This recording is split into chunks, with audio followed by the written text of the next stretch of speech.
I wonder how sensitive these mics are. They might be picking up my dishwasher. That would be impressive. It would. It's a very quiet dishwasher. Sometimes I put it on just before going to bed. Doesn't disturb me at all. Yeah, I do mine before bed too. It's good. Is this still B-roll? Are we, we're talking about dishwashers. We're talking about dishwashers. Please subscribe. This is good shit. Yeah. May your dishes also be clean. Yeah. May your dishes be clean and your podcasts be dirty. Amen. Praise be. Blessed be the fruit. Praise be to God. Hello, friends. Thank you for joining us. My name is Mark, and this is the O2 Drop.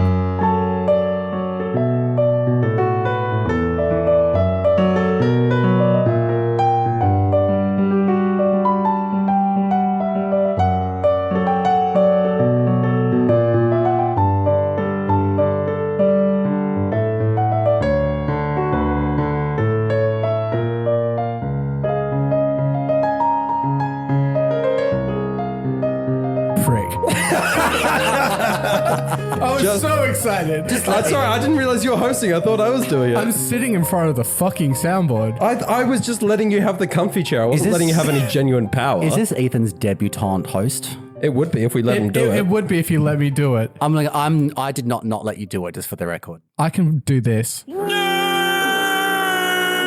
then fucking do it. I just fucking did do it. Host the fucking and show. And it makes me the host. If it's so easy. Thank you for joining us. My name is Ethan, and this is the O2 Drop.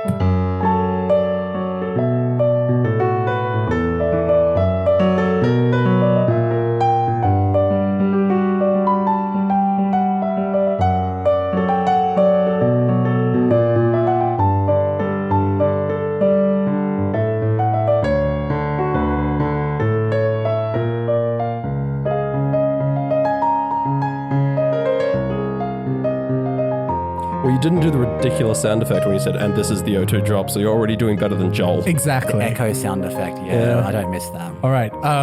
We love you, Joel. Thanks for editing the show. I know you're doing it right now. I just wanted to say the thing. What are we talking about today, Mark? You're going to say You're hosting. Off you fucking You're go. going to say you're listening to the world's best made-for-adults Pokemon VGC podcast. Yeah. We are here with... I'm joined by Mark. Hey, that's me. And I'm joined by our host, Chris. Yes. Hang on. What? I'm here and I'm going to be double as manic this episode to make up for the fact that Joel and Dan both abandoned us this evening. Both of their wives as well. It's Which furthers suspicious. the theory that they have the same wife. Exactly. Yeah. They both called in the wife excuse. Are there now two Perth wives?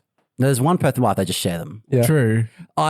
If Andrew and I ever get super, super serious, I'm talking living together, marriage serious. Sure, yeah. I'm going to be like, if you have a bad day, I don't care if it's physical health, mental health, whatever. Podcast comes first. I'm not cancelling plans to deal with your shit. That's Monday is your for the issues, boys. you fucking sort it out. Yeah. Exactly. That's what. So Andrew, if you ever listen to this. Remind me why the two of us are not married. All right. So today we are talking about a bunch of shit. There was a regional this weekend just gone. So you're looking at your phone like you're referring to notes, and it's just your showdown team builder. It's Lille. Lille. It's a Top Gun Explorer. Oh, it's Top Gun Explorer. It's French. It is a French regional. Yes, in Lille. No, wait. You're replacing Joel this week. Mm-hmm. Lily. You're right. I gotta lock in. Yeah. Don't forget, you got to drop a lot of anime references and TCG. Oh, Yeah. And pronounce all the relatively easy to pronounce European names horribly wrong. Oh, I've got this. Didn't they name this city after that new card in TCG, Lily's Determination? They did, yeah. Yeah, that's how they named the city. Yep. Yeah, they saw the card and then they decided democratically, as they do in France. Yes, they didn't have any riots in the streets or anything. No, they never do that in France. No, never. They burned down Parliament House and then they held the card aloft. Yeah. Yeah, it seems like a fair and safe process to me. I support that. Absolutely. I wish that more countries would do that. Yes. Something, the storming of the Bastille on. I like that. Thank you. The mafia taking over. Yeah. We're also going to be talking about Wolfie Glick. Yeah. Did something happen with him? What? I haven't heard anything. Oh, no. Something's always happening with that Did he guy. win another event or something? And we're also going to be talking about Brisbane, which is coming this weekend. As you're listening, it is only days away. A day away, unless really. you're listening to this more than 2 days after this drops, in which case, congratulations to the winner of Brisbane. Mark Murray. Interesting, because you're not I'm competing. playing. Yeah. But we are going to leak all the Perth text. So congratulations to you. If you listen to this a day before regional starts in Brisbane and you change your team to counter us, well done. Dan specifically asked us not to mention what he and a lot of other Perth players are cooking. Yeah, but I think if someone hears this a day before Brisbane and they decide to change their team based on what 5 or 6 Perth players are cooking, fucking fair play. I think we should drop it like an hour into the episode to reward people that have got that far. That have stuck around. Yeah, exactly. Okay, All right, we good will call. leak Perth shit for Brisbane in this episode. Yeah, maybe an hour, maybe half an hour, maybe 90 minutes. Can't be sure. We also have a massive announcement about Brisbane Regionals as well. That is very exciting. It's actually a first ever of its kind type announcement, really. Oh, wow. Is it? I think it is. Okay. First of all, it's not the first ever of its kind because at the time of this episode dropped, it would have already been announced for 24 hours. True. But We previously had streams for Brisbane. I'm going to Spoilers. counter-argue this. Yeah. We are announcing it at the time of recording on a Monday night. So technically, we said it out loud into the universe before it was officially announced. We broke That's true. embargo, but we didn't break embargo. I told my girlfriend a couple of months ago. Does that count? Or I mean, I didn't tell anyone. no? All right. You Do know what, we Chris? need You're to- right. This is groundbreaking. yeah, this is thank you. huge. Stop playing This it is down. huge. Huge. Are we going to tell the people what it is? No. They have to wait an hour Shortly into it. after we tell them the sauce we're cooking in Perth. Yeah, we're going to talk. I want to talk about Legends EA as well. There's a lot to talk about. Yeah. Absolutely. They can listen to us butcher the shit out of assessing the Lille Regionals first. Yeah, let's talk about Lily. Then if they make it through there, we'll tell them what Perth players are cooking, and we will tell them the mildly interesting news that they probably already heard from Twitter. I think it's really interesting. Thank you. yeah, this is. I have to downplay it because it's about me. I can't big myself up. No, Right. true. Yeah, true. I mean, That's good shit. I already spoiled that you're going to win the regional, That's true. but, yeah. but perhaps I did lie about that. That's being announced publicly. Yeah, That's pretty impressive. Mark Murray They're is making going a to tweet win. about it on Wednesday. No one else Thank you, bothers showing TPCR, for your up. support. They've All announced right. they double booked the venue, and I'm the only person who was able to successfully book a ticket. And I want to weigh in on the Reg C versus Reg F debate because I wasn't here the episode that you guys discussed that. And I have fucking We didn't opinions. really. We just kind of mentioned that it was a fucking debate that was happening. opinions. You're a Reg C stan, aren't you? I am, and I'll talk about why. And because I wasn't here last week, there's going to be 2 Tweet of the Weeks. Dan's fucking wife. Dan is my biggest comrade in the wearing the Reg F colors, and he's not here because his wife's sick or some shit. I'm in that corner as well, to be honest. Thank you, but you haven't played in like a year, so Yeah. What does limited my opinion credibility. fucking count for? Said I was going to be double as manic this episode, so therefore I'll have the opinions of 2 people. yeah. So it'll I balance out. genuinely It will reckon we're balance out. outnumbered here, Ethan. Yeah, true. Unless I can get fucking All- Basil to back us up. All my personalities will be here. Nice. Thank you. I love this. Let's talk about Lily. Hell yeah. Rabombi won. Rabombi won. Marco And- Hemantha Caladura Silva. I can't pronounce it wrong. I don't know how he does it. It's impressive, honestly. Marco Anyways, Silva. incredible player. He went 11-1 with a team of Incineroar, Goldango, Como, Rabombi, Blood Moon, and Dragonite. So a lot of normal in there. but- and Dragonite. Double Dragon. yeah, is double back. dragon and a Rabombi. Absolute spice. I'm trying to open this fucking If thing. you have listened to this podcast before, and hopefully you all have, because it's the world's best Pokemon podcast. Yes. You'll know that I have been bringing up Rabombi in the past in previous episodes. Genuinely props to Chris. He's been saying for a while, I think Rabombi might actually be low-key really good. It's the speed stat. It's the shield because it outspeeds Sneasler. It's the shield dust. You don't have to Terra to stop fake out. It's the Stab Moonblast with an actual decent special attack, unlike Whimsicott. But everyone on Twitter's been saying they Rabombi's thought of it special attack first. is barely any higher than Whimsicott. It's 95 Yeah. versus 75. I want to say. Honestly, it's being run a lot like a Whimsicott would be. I'm not sure why he didn't run fake Whimsicott here, tears. to be honest. Yeah. It's the because he had, was it Covert Cloak on it? So no, Focus Sash, yeah. Sashed, So it's yeah. just like saving your Terra and not having to run like Covert Cloak and full bulk Rabombi because that would just True. make no sense. Because it's I mean- Terra Fairy Moonblast. It's meant to be offensive as well. Yeah. You'd be running You'd be running bulk on a Whimsicott anyway if it was cloak, right? Because everything's prank. I mean, there's speed ties and stuff, but... Well, not Mark Murray. He runs 252, 252. Well, I run it with Sash. Yeah. And there's no point running bulk and Sash. And that's what I was just thinking about this Rabombi set is you probably don't need a defensive terror. My Whimsicott has a defensive terror in the form of Terror Ghost because it's obviously incredibly vulnerable to fake out. Mm-hmm. But Rabombi doesn't have that issue. No, this is Terra Fairy. So. You might not like a Dire Claw to the face, but a lot of Sneasler have dropped Dire Claw. They have. And the other thing as well is the biggest bane to my Focus Sash Whimsicott is it eats a Dire Claw, takes it down to Sash, and it gets poisoned and dies anyway. Yeah. Shield Dust, like, we don't often think about it that much. It's more than just fake out blocker. It's all secondary effects. It is a Clover Cloak. Yeah, it's just Clover Cloak. So Dire Claw is just an 80 base power poison type move. It's still going to take it down to Sash, but you're never getting the sleep or the paralysis of the poison.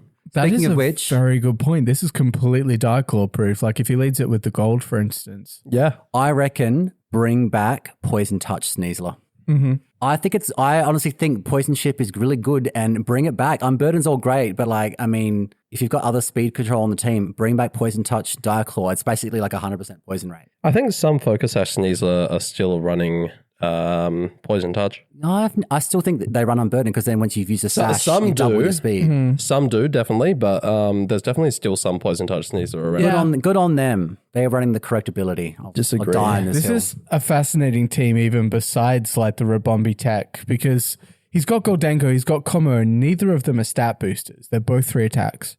So Como does have stat boost in the form of throat spray. It does, yeah. The throat go. Mm-hmm. Yep. The Ensign is also Covert Cloak without Parting Shot or U-Turn. It's knockoff Protect, Flare Blitz, Fake Out. Protect on Ensign is one that you don't see often. Not very often. He did do it on stream a few times. And also the E-Speed and D-Knight came up a lot. Yeah. Yep. But he isn't using it as a pivot at all vacuum here. And I wave. think that's really interesting. Notably, I believe this team actually, I'm pretty sure, was the exact team that Dill Yeoman was running. Yeah, and he came 16th, I want to say, or 17th. 17th. I want to say Dill came 17th. Yeah, I think they just bubbled. But People can comment whether I'll I'm have wrong. to see where they finished. So I didn't actually watch Marco's match, but I did actually watch Dill on stream. And the first match, they literally just sat their Como over there with a throat spray and clicked clanging scales every single turn. It is 17th, by the way. This is the same 9-3. The same 6. Yeah. It might even be the same build. Yeah, looking I think at it might be. There's Yeah. no way you come to that 6 like independently. Yeah.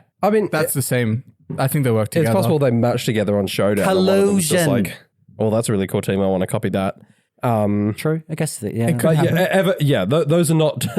That is not a 6 Pokemon core that 2 team builders would have come up with individually. There was influence there. At the 100%. no time. Yeah. The same event as big. As opposed to Milwaukee, where 2 people were running the same 6, and this is like there was absolutely no guarantee that they were team building together because they were just the 6 most used The 6 Pokemon most huge usage. at the format I'm Yeah. seeing or at the event. a lot of Kilowattrel around as well. Let's talk about top 8. It's the Australian influence, mate. Absolutely. Yeah, could Fuck top eight. oath, cunt. Can I just can I list them like random ones that were in top 8, or you want to go team by team as well? Let's go team by team because we'll pick them up as we go. All right. In both top 8 and top 7, in the 7th and 8th place positions, we have Garchomp Kilowattrel. The 8th place, Fuck yeah. No, shut the fuck up, Chris. This is Shut the goated. fuck up. it's so good. Disquake is such a noob strategy. It's like, what's going to be really sick together? Oh no, Discharge, Earthquake. There are 2 in top 8. Did I mention that? Whatever. If you want your basic bitch like white rice teams, When you top So 8 you're about to tell me Brisbane- that brown rice is better than white rice? it's got more fiber. What I like do you that- fucking do? You can eat your I curry like- with some wheat bix. I'm not saying you put brown rice with Breakfast of curry and stuff. champions. If you're running, depending on yeah. the dish, I think brown rice has got a really nice nutty flavor. And I think if you're putting it with maybe a beef curry, it's delicious. I think brown rice A can be, casserole or something. brown rice can definitely be very nice. Yeah. So there you go. Just that Just make a bit of Comment you ethnic made. rice. Kieran, if you're listening, bit of curry powder in there. Bit of nut in your beef curry. the comment you made, Ethan, about Breakfast of Champions curry on wheat bix. One time, Hang on, who said that? Ethan, just then, Mark said it. Okay. you said Breakfast of Champions. In You response to said what I curry on yeah. Weet-Bix though. But a while, like ages ago when I was 18, 19, I was having I was in a share house, and no one eats normally when they live in a share house. So I was woke up hungover and I just reheated leftover curry, rice, naan bread that I had in the fridge. Really good. Where I was living, the local Indian place, 10 out of 10. But my girlfriend was really weird about it. She's like, who the fuck eats Indian food for breakfast? And I was like, probably at least 1.5 billion people who live in India, to be honest. Yeah. Well, I actually don't know what Indian people eat for breakfast. So I'm Indian food, I imagine. Yeah, okay, but Indian food... Not necessarily curries, but... Yeah. I'm sure there's like Indian, like, non-curry. Well, she was probably right to be disgusted, but she could have phrased it better. Yeah, fair. Yeah. Anyway, she cheated on me, so get fucked. Speaking of curry, have you ever had croissant curry? I mean, I have to try it now that I've played the game. Yeah, I really want to try it so bad. Next time we have a O2 drop potluck, so for those that are listening have no idea what I'm talking about, we get like a subscriber only, like invite only potluck, and I'm going to bring it because I mean it's topical. You just talked about Indian food. This regional was in France. Croissant curry. I mean, it's a sign. New Pokemon game. I think it works. I reckon. What kind of curry do you think? Because there's like at least 10 different kind of I think cultures this is from Legend ZA for those playing at home. Like it's a reference that they constantly eat in the cutscenes. I think because of the way they've sculpted it with the rice and the chunks of carrot and stuff in it, I think it's like a Japanese curry. I mean, it's Pokemon. I also assume Japanese curry. I'm just trying to think whether or not that would be the best to go with croissants. I think you need something sound pretty foul. I think you need something soupier to like smear or dip the croissant. I'm thinking, not too soupy. No, I wouldn't have rice at all. I would just have like a thick curry, but with the croissant instead of rice. I reckon that would. I'm thinking something Southeast Asian.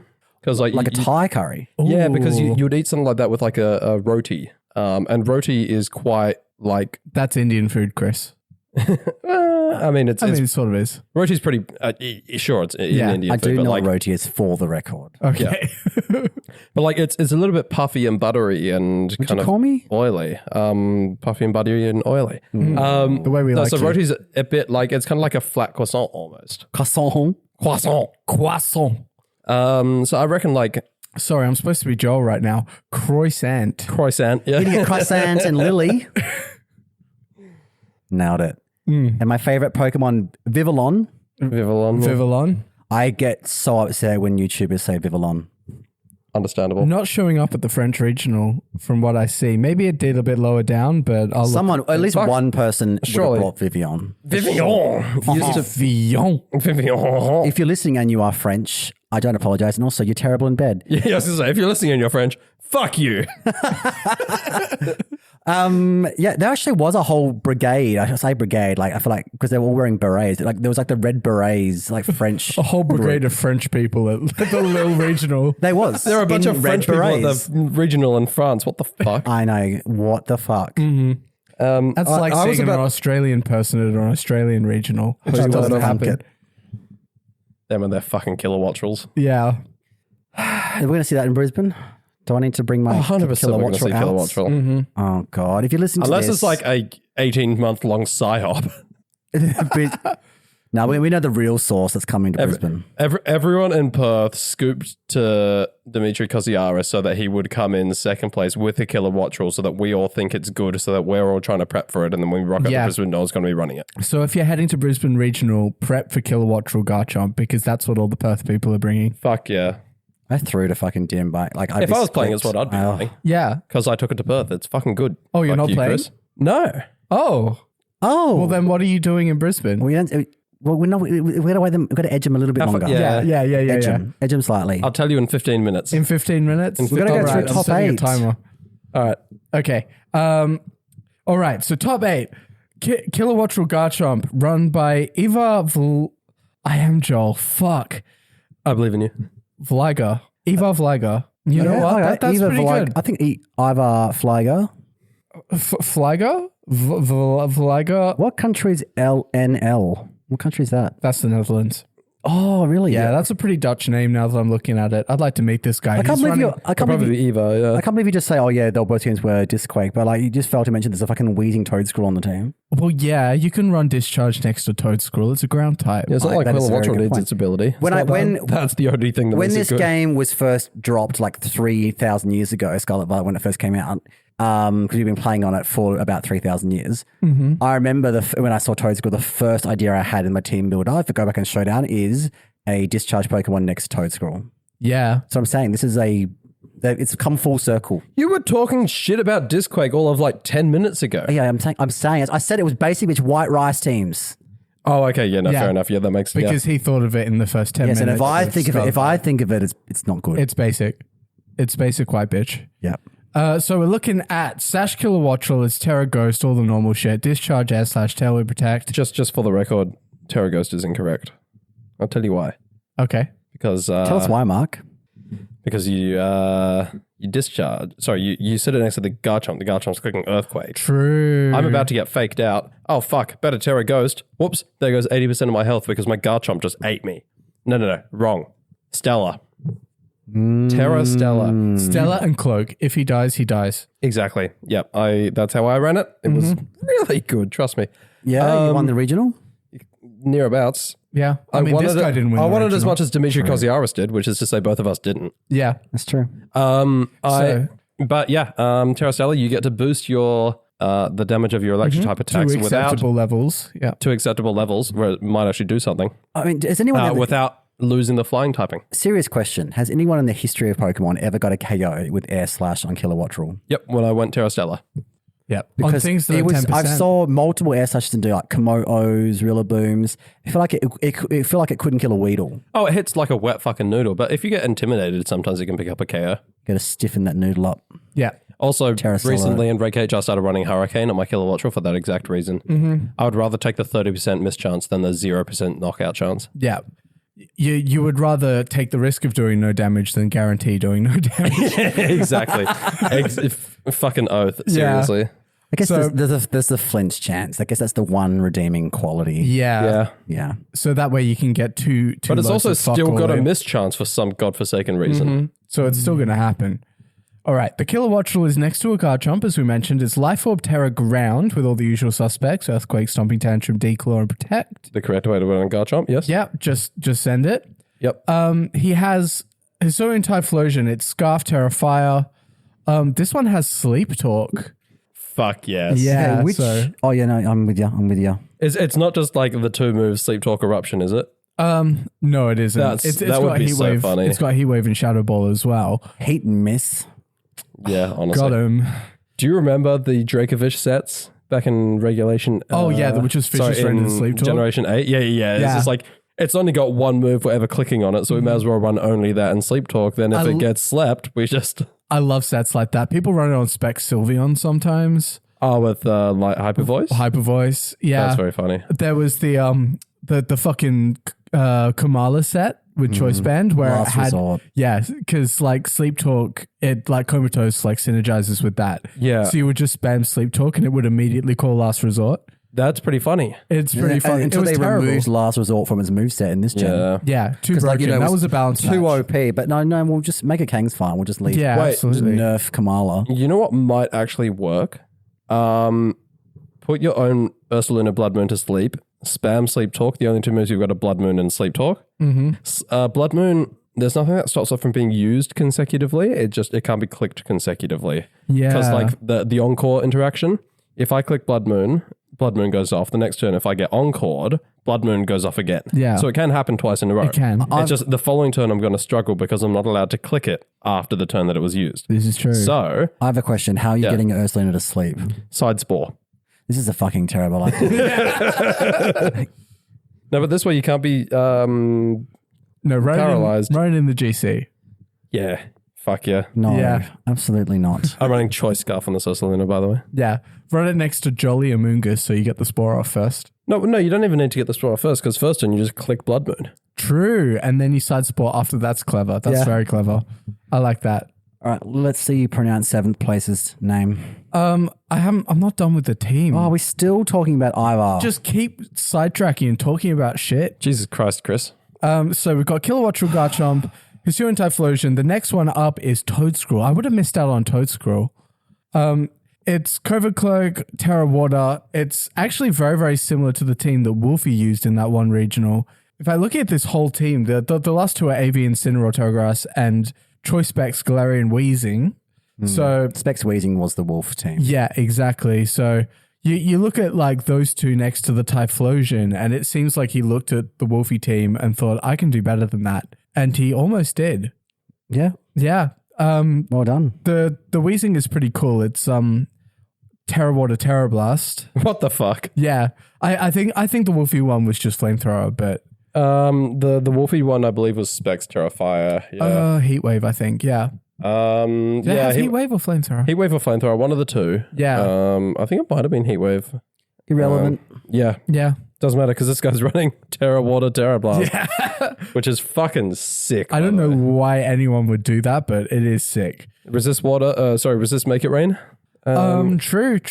I mean, Terrafire would have done that anyway. Yeah, but Terrafire remains weak to ground. I think this guy decided that he didn't need to hit Goldengo because he's parking it next to a Toad Squirrel.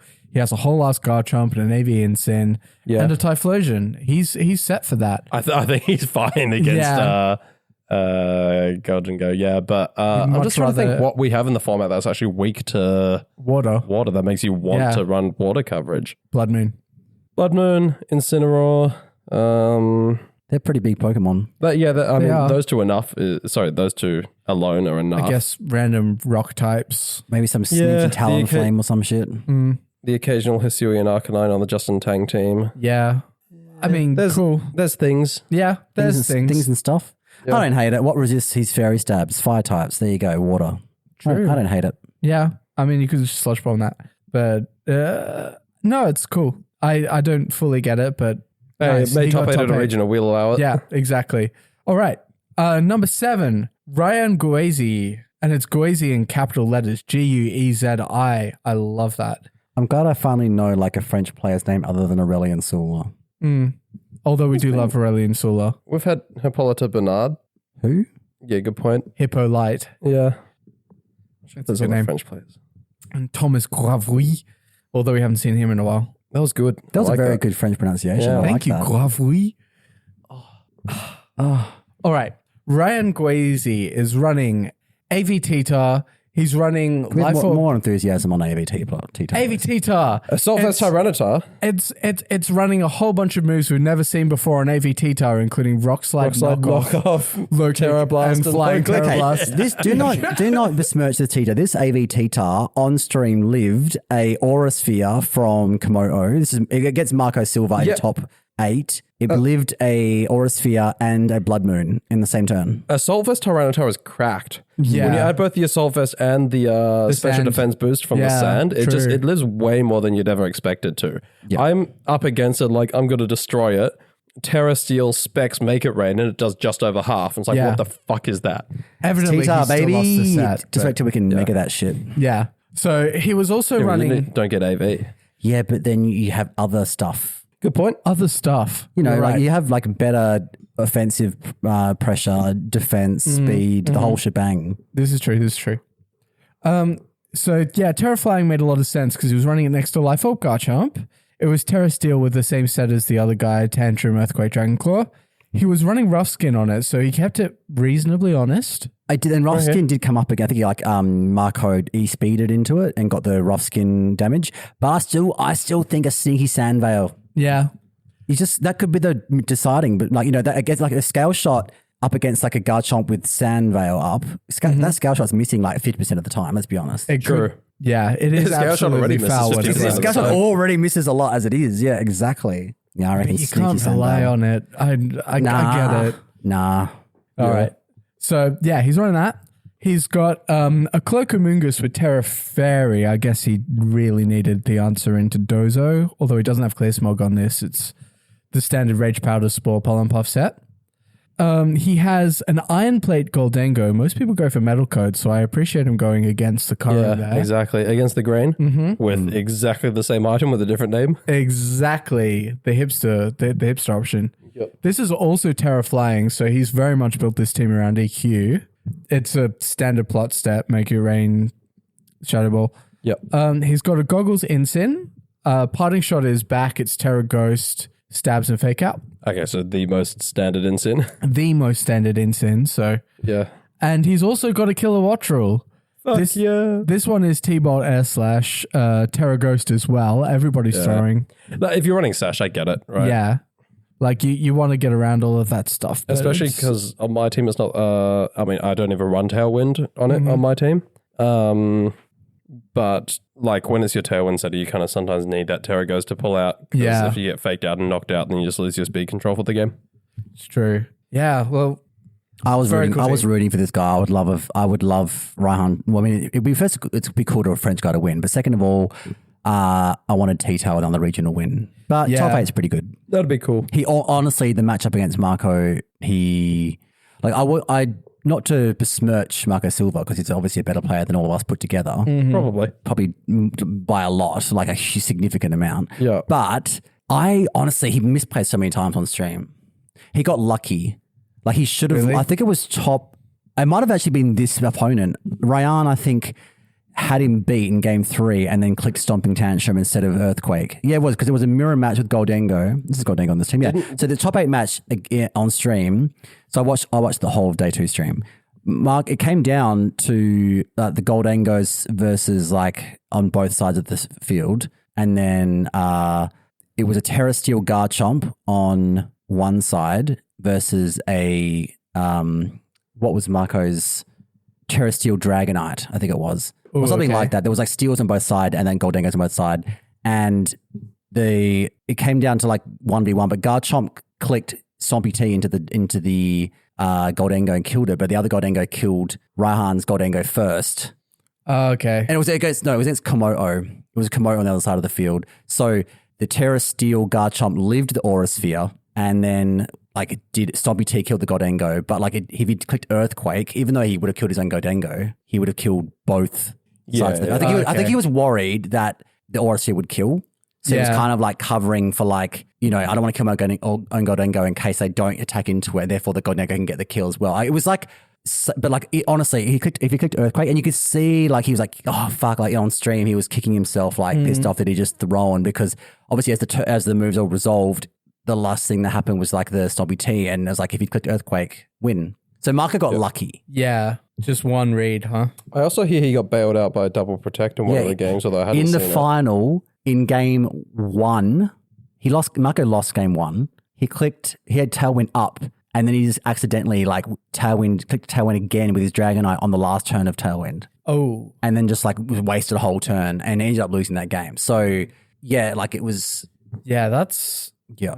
Wasn't good, but he still won. Still won. Which is obviously like, you didn't tilt. Like if that was me, I'd be like, oh, it's fucking over. I've just done this on stream. Everyone thinks I'm shit. How embarrassing. I don't deserve to win this. Yeah, I would have tilted. Yeah. Marco Silva on a bad day, huh? It's not over till it's over. That's it. Yeah. Play to Never your give outs. up. Never surrender. I saw Galaxy Quest the other week. It's a good film. Nice. Number 6. Sixth place went to Amin Lena, who's running a Mouse Ape with Ninetales, Rilla, Blood Moon, and Goldango. Italian player for those playing at home. Uh-huh. This is Citrus Berry, Annihilate, Bulky Terrifier, the Bulk Up set, Rage Fist, Drain Punch, Protect. Can Mouse Ape just fuck off? Like, I'm sick of seeing it. Like, every week it's like, oh, it's back. Can Mouse Ape just stay fucking dead in reggae where it belongs? It's so good, though. Ethan, you're part of the problem. I am. If you're listening and you're a Mouse Ape user, fuck you. It's okay. He doesn't mean it. I don't mean it for him. Annihilate is very, very good. I mean, I always used to run it with screens and I just kind of got around the problem that way. But Mouse Ape is very valid, and you're valid. Do continue to listen. He was running Miracle Seed, Terragrass, Rillaboom, the massive bonky set, high horsepower, standard reg H. He had a Cloak, Ninetales, Alola with Terra Poison, which is interesting. No protecting move is Blizzard, Icy Wind, Encore, and Aurora Veil. He had AV Blood Moon, Terra Water. Terra Poison is weird with no protect. It is like it's. You want Terra Ghost if you can't run protect. He is running Cloak. Oh, right. Yeah, but it's more. It's okay. You know what? Yes, but then no Sash. So it must be like a bulky set then. It's like a lot of investment to so you don't die to like a Diaclaw or something. I would imagine so. I mean, it's fairly bulky behind Aurora Vale, like even so. So But maybe you it's get just- outsped before the Vale goes up, Yeah. is my point. I'd imagine there's a very specific spread there because you do still need like some offense and speed investment on. You don't need that much bulk because you get the defense boost from snow. it's I can't remember how much it is, but it's like It's 50%, like the sand but like boost. the EV. I have EV a Nine Tails to be full bulk, like bulky before, and it's not as much as you think. Yeah, Yeah. But then you're also hitting like a wet noodle. true. I mean, that's always true with Ninetales, so true. I guess they just kind of went for that. Although it is Blizzard on this, so Just get that. There was a Blizzard freeze on stream. It does happen. I'm disappointed they still have freeze in the game. I think they need to rework that. Change it to Frostbite. What are you doing? I don't know. I don't know what they're doing. They even brought freeze back for Legends Zeta A. Yeah, look, they're a small indie company. They've got a very low budget and they only have 2 staff. They haven't got time to rework the Frozen mechanic. Yeah. yeah. They're very busy churning out subpar games. They could only afford to code it for one game, and then they had to go back because the budget ran out. It's true. My uncle works at Game Freak. Yeah. One of the 2 staff there. Okay, did I mention AV Blood Moon Terra Water? I didn't need to mention it twice. Moving on. Yeah. Standard Nasty Plot Goldengo, same set as the other one. This one's Terra Water Life Orb. And yeah, Sash Mousehold, Terra Ghost, Friend Guard. Oh. It's the old school set. Super Fang Beat Up, Follow Me, Protect. Oh. Straight out of Regulation A. I love Mouse it. Ape is still good. I love it when you get one of those mouse apes in like a Shadow battle or whatever, and it's got like just the Super Fang as the attacking move, and you've got like a ghost type Pokemon. I'm like, yeah, fuck you. Yeah. Yeah, kill it with Beat Up. Yeah, so that's a really, really cool team, actually. It's good to see Mouse Ape still doing well in the present day. Is it though? It is. Okay. All of you out there, all you Mouse Ape players, keep doing what you're doing. We love you very much. Or don't. You're better than that. Okay, 5th place. Let's hear your Spanish accent. Wait. It's been more than 15 minutes. True. Are you going to talk about the thing in the middle of our top 8? Probably. Yeah. I mean, I said I would. Drop the announcement then. Okay. I mean, it's as some people probably already know or have You can figured probably out. hype it up a bit better than this. Yeah. Sorry. You're going to have to Give do me some better. hype music, Ethan. Is there like a drum? Where's the drum roll Fifth sound place. effect? We have a drum roll. Give me like the rock music that Joel likes. Good start. Get fucked, nerd. No, it's not that one either. No. Wait, how do I get it to Stop pushing the yellow button. This is why he put me in charge. He didn't put you in charge of shit. Okay, that one. Yeah, here we go. Okay, and we're going to fade out. Just play the whole thing. Ladies and gentlemen, and those who know better, Please keep listening. I'm so sorry about this. coming to Brisbane 2026 for the first time since a couple of Brisbane Regional Championships ago. This spring, This spring, in a household near you, in anywhere you get your Twitch. if you Coming have to you live from the Brisbane Arena. maybe, but maybe not because of Australian internet speed. Maybe coming to you with a few seconds delay. Where's my fucking music, Ethan? The loop was about to run out. Do it again. Just re-loop it. Thank you.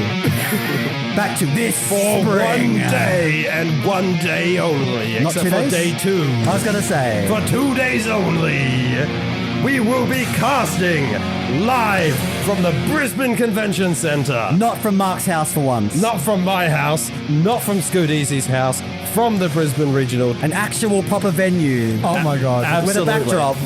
Probably. Maybe a backdrop. I don't know the specifics. Mark stole The O2 drop. wearing all the pins that Mark stole from my display cabinet I yesterday. did specifically raid Chris's display cabinet for pins.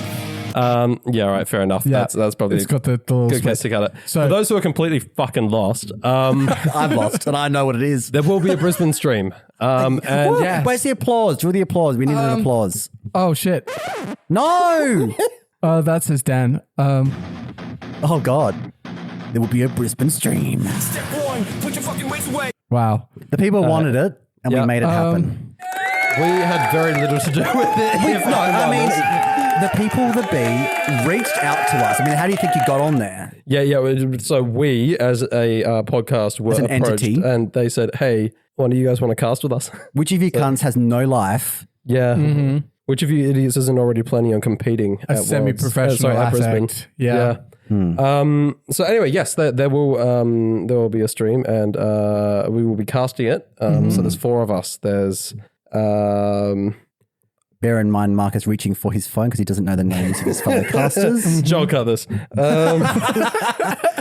No, Do you want me to say their names? go for it. Well, if you remember them all. can. Well, I mean, you're doing such a good job, though. Yeah, you're the only one that actually knows them. Well, first of all, I'm just going to call you lead caster Mark Murray. I'm not the lead caster. Okay, fourth worst caster Mark Murray. The fourth worst would make me the best because there's 4 of us. He was trying to be nice. Fourth best. Fourth best. Yeah, that would make me the One of the casters, our O2 Drop's very own Mark Chockmint Murray. We're not doing a fantastic job of endorsing this. I don't think people are just like, this flailing dickhead is going to be casting the regionals, is he? Your words, not mine. Go on. You can salvage it now. Who are the other 3? Well, we've got Paul Amity. Masto. Master playing. Yeah. Not playing. We've got... Friend of the so show. here's the thing. I don't know people's last names. Paul Amity. Yeah. Not to be confused with the Amity Affliction. That is a metal band. Spelled That's very differently. It's It also isn't that a Stephen King novel?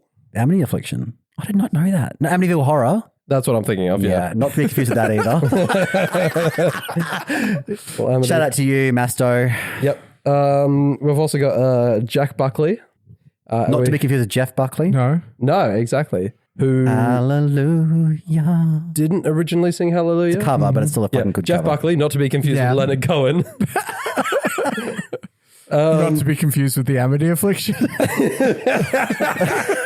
I'd be fucking surprised. This is the most prolonged announcement of all time.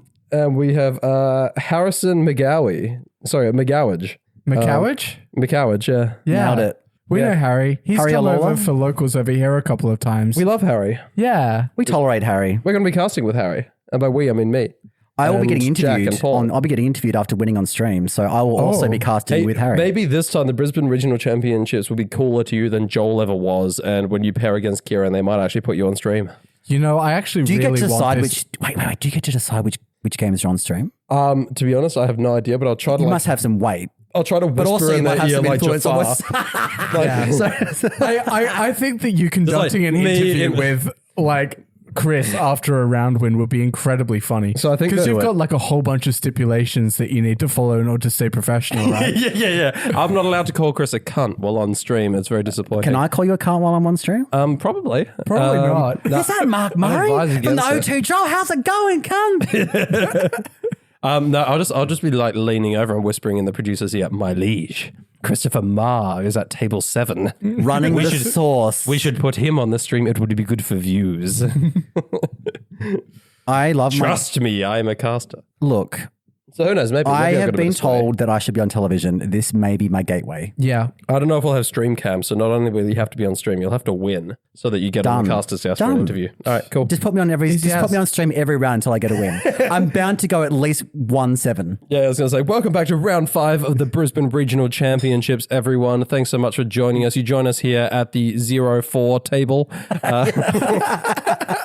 Which Chris Marr is not sitting at because he's on table 1. Yeah, of course. You yeah. do have the option to do like a novelty match, like a wooden spoon stream match. Let's just stream one of like the... do that. They should stream one of the pack battles during the break between rounds. I know we've tangented so far away from Lille, Yeah. but they actually had like fan voting for which game goes on stream. Yeah, they People do that pretty voted. regularly, yeah. Do they? What? This is new. I was like, when did they start doing this? Yeah, quite often they present like 4 games and it's the community choice is what they call it. I've got a sneaky idea. Do Yeah. community choice at Brisbane, but the only send option is Christopher Mars. No.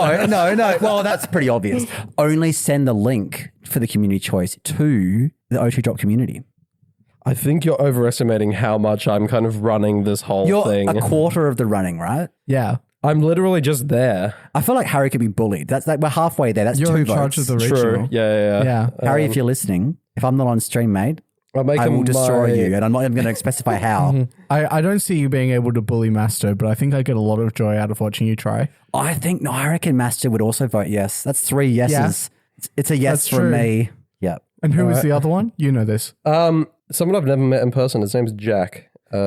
He was Jack Buckley. He's an old player that's come back into the circuit. Sweet. He can I just say you Seems don't like a cool guy. You don't want to put other like washed players like Kieran or Alistair on stream because No, they'll true. lose. They've never won on stream and never will. That's true. Historically, they never win on I've stream. never You've been never on lost stream. on stream. I technically have a better stream record than they do. Yeah. Are you going Why to make would you- history as the first Australian player to win on stream? that happened at Lille, we have to look unfortunately. at Oh, that. did it? Yeah, unfortunately. We should probably get that Tell person us a about shout out. that. Wait, is this the announcement over? We're done. I guess so, yeah. There's a Yeah. stream. There'll be I just feel winners like- interviews. Yeah, there will be a stream. You'll Tune be in. the venue, not in someone's lounge room. Correct. Yeah. Yeah. Wow, this is big. It's pretty big. Next thing, what? Like OCIC's back, right? That's what happens Yeah. after this. And you'll be casting that. Yeah, I'll be winning that. Yeah. I mean, to be honest, that's the hope. Part of what we're doing here is we're really trying to build up the hype for the Australian scene, right? We're trying to show people that we are serious here in Australia, and we felt like a professional stream was the best way to do that. No idea why the fuck they approached me to try to get that. I think they just It's ran like- out of other options, really, and we were the last resort. But we're going to prove them that we should have been the first choice. We're going to do that well. Yeah. True. Exactly. And I can't wait. Listen to this podcast and they liked our style. Look at our soundboard Yeah. techniques. That was amazing. They Oh, yeah. saw us across the bar and They liked our vibe. yeah. I can't wait for Three someone, men approached me. They said they liked my vibe. someone with more time than us, because I obviously have a job and I can't do it. But someone with more time than me, please put like a blooper reel together of all Mark Murray's stream like mishaps. You fucking dare. With I the, want like with a- the Benny Hill theme. Yeah, a Benny Hill theme song, like 2 minutes of Mark just being like, "Oh You stop shit!" forgot what I was endorsing saying. cyberbullying, please. Every time they have to like cut the feed to the stream because Mark drops a C bomb. Yeah. Just don't fuck up on stream. Then we'll have no ammunition. Jesus Christ. Yeah, With this is- co-presenters like these, who needs enemies?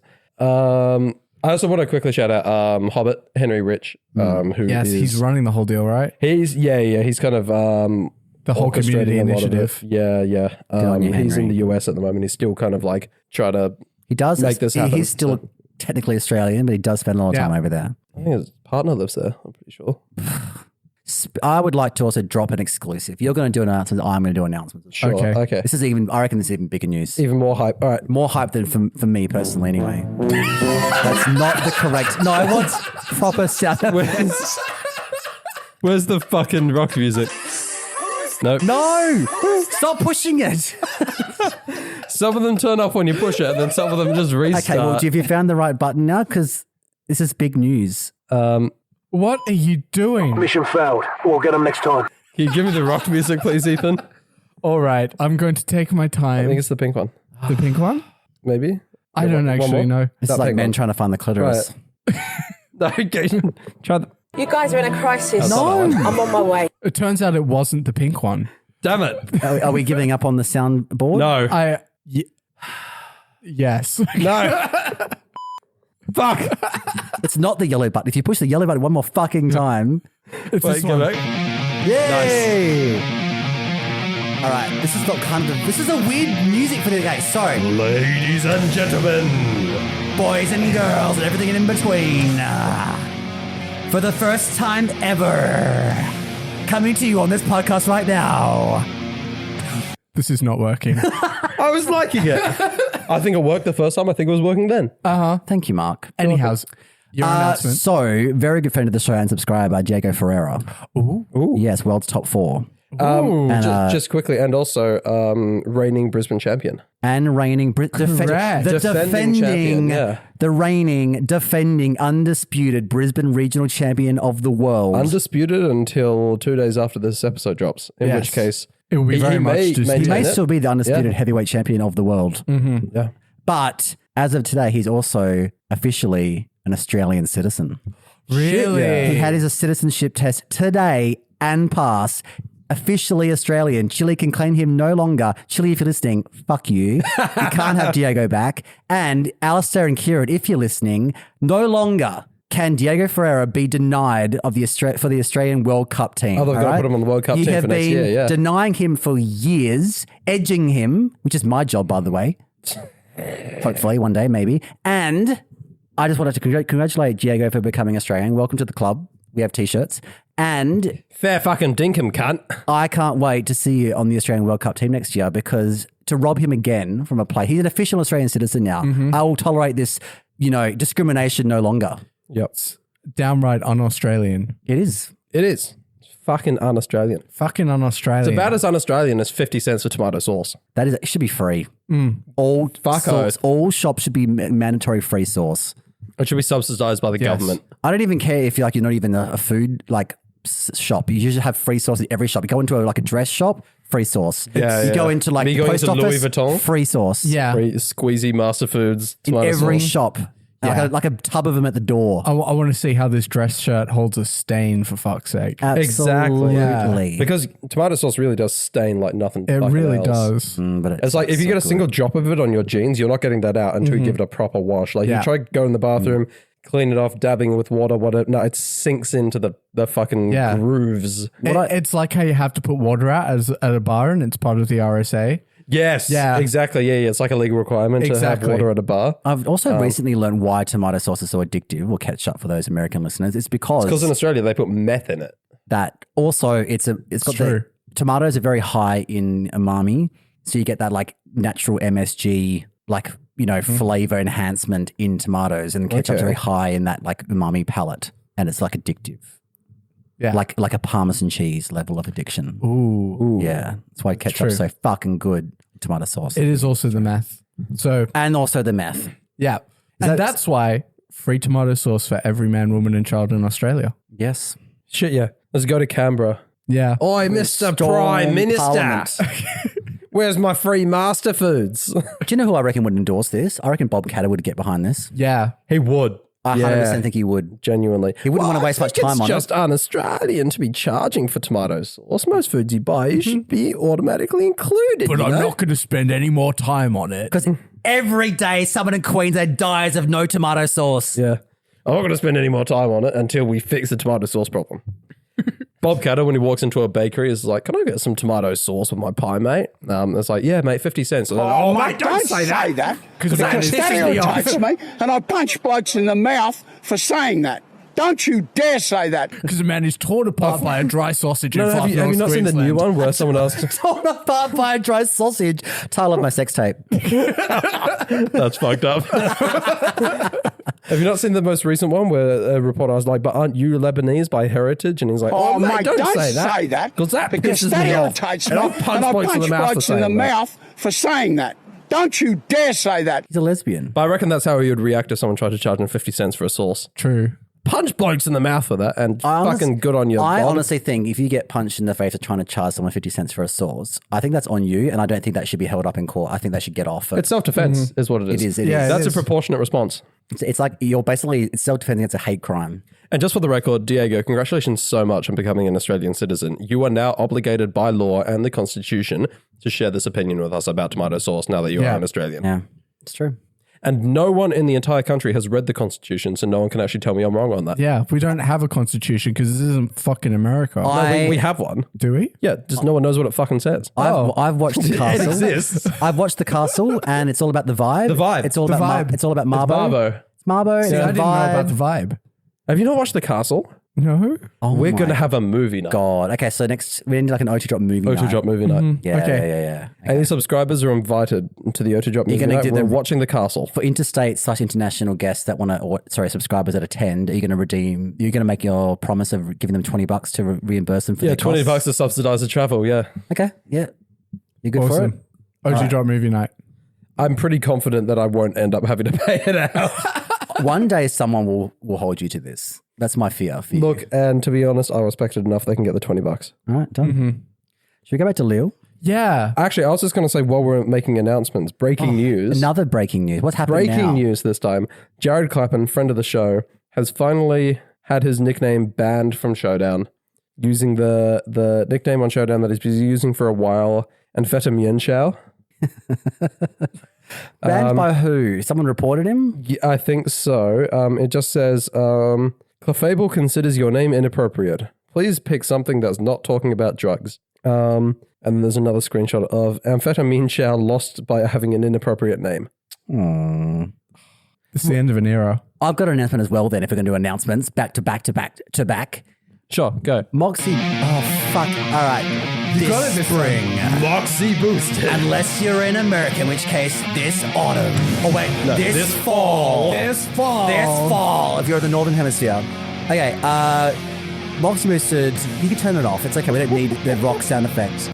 He would like. We need to get Moxie boosted a sticker. Oh, what about O2 Drop stickers? Because Yes. he puts on his laptop, he has all the different world like podcasts of VGC on his laptop. He doesn't have one of our stickers. He didn't think to share this with us on his interview with us. In fairness, he didn't know we had stickers. No. We do, because Mark know we were a hoards them podcast, in his though. house.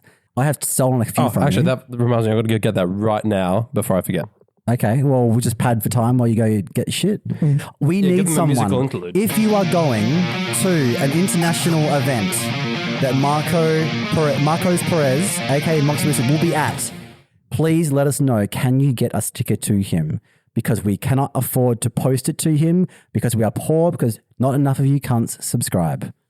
Please Well subscribe. said. We actually have 57 subscribers now, We do. which is a bag. You just gave me a bag. It's got the microphone in it too. Got the microphone in it so you can interview people. Oh. Which Well, I mean, it'll be means- hard to do when I'm winning and I'm playing in the final, but I'll do my best interview while playing in You the can final. interview yourself. Absolutely. I would love to do my winner's interview. Oh, that would be amazing. Be full role play. Yeah. I'd like turn around with my back to myself and then turn around again. You do one of those costumes where you're like Yes, half man, half. half woman. Yeah. I was going to go to the bank today. Sick community reference. Love Yeah. Love it. All right. You mentioned that there was an Australian player on stream who won on stream it. Yes. at Lille. Yes. Yeah. Calvin? No.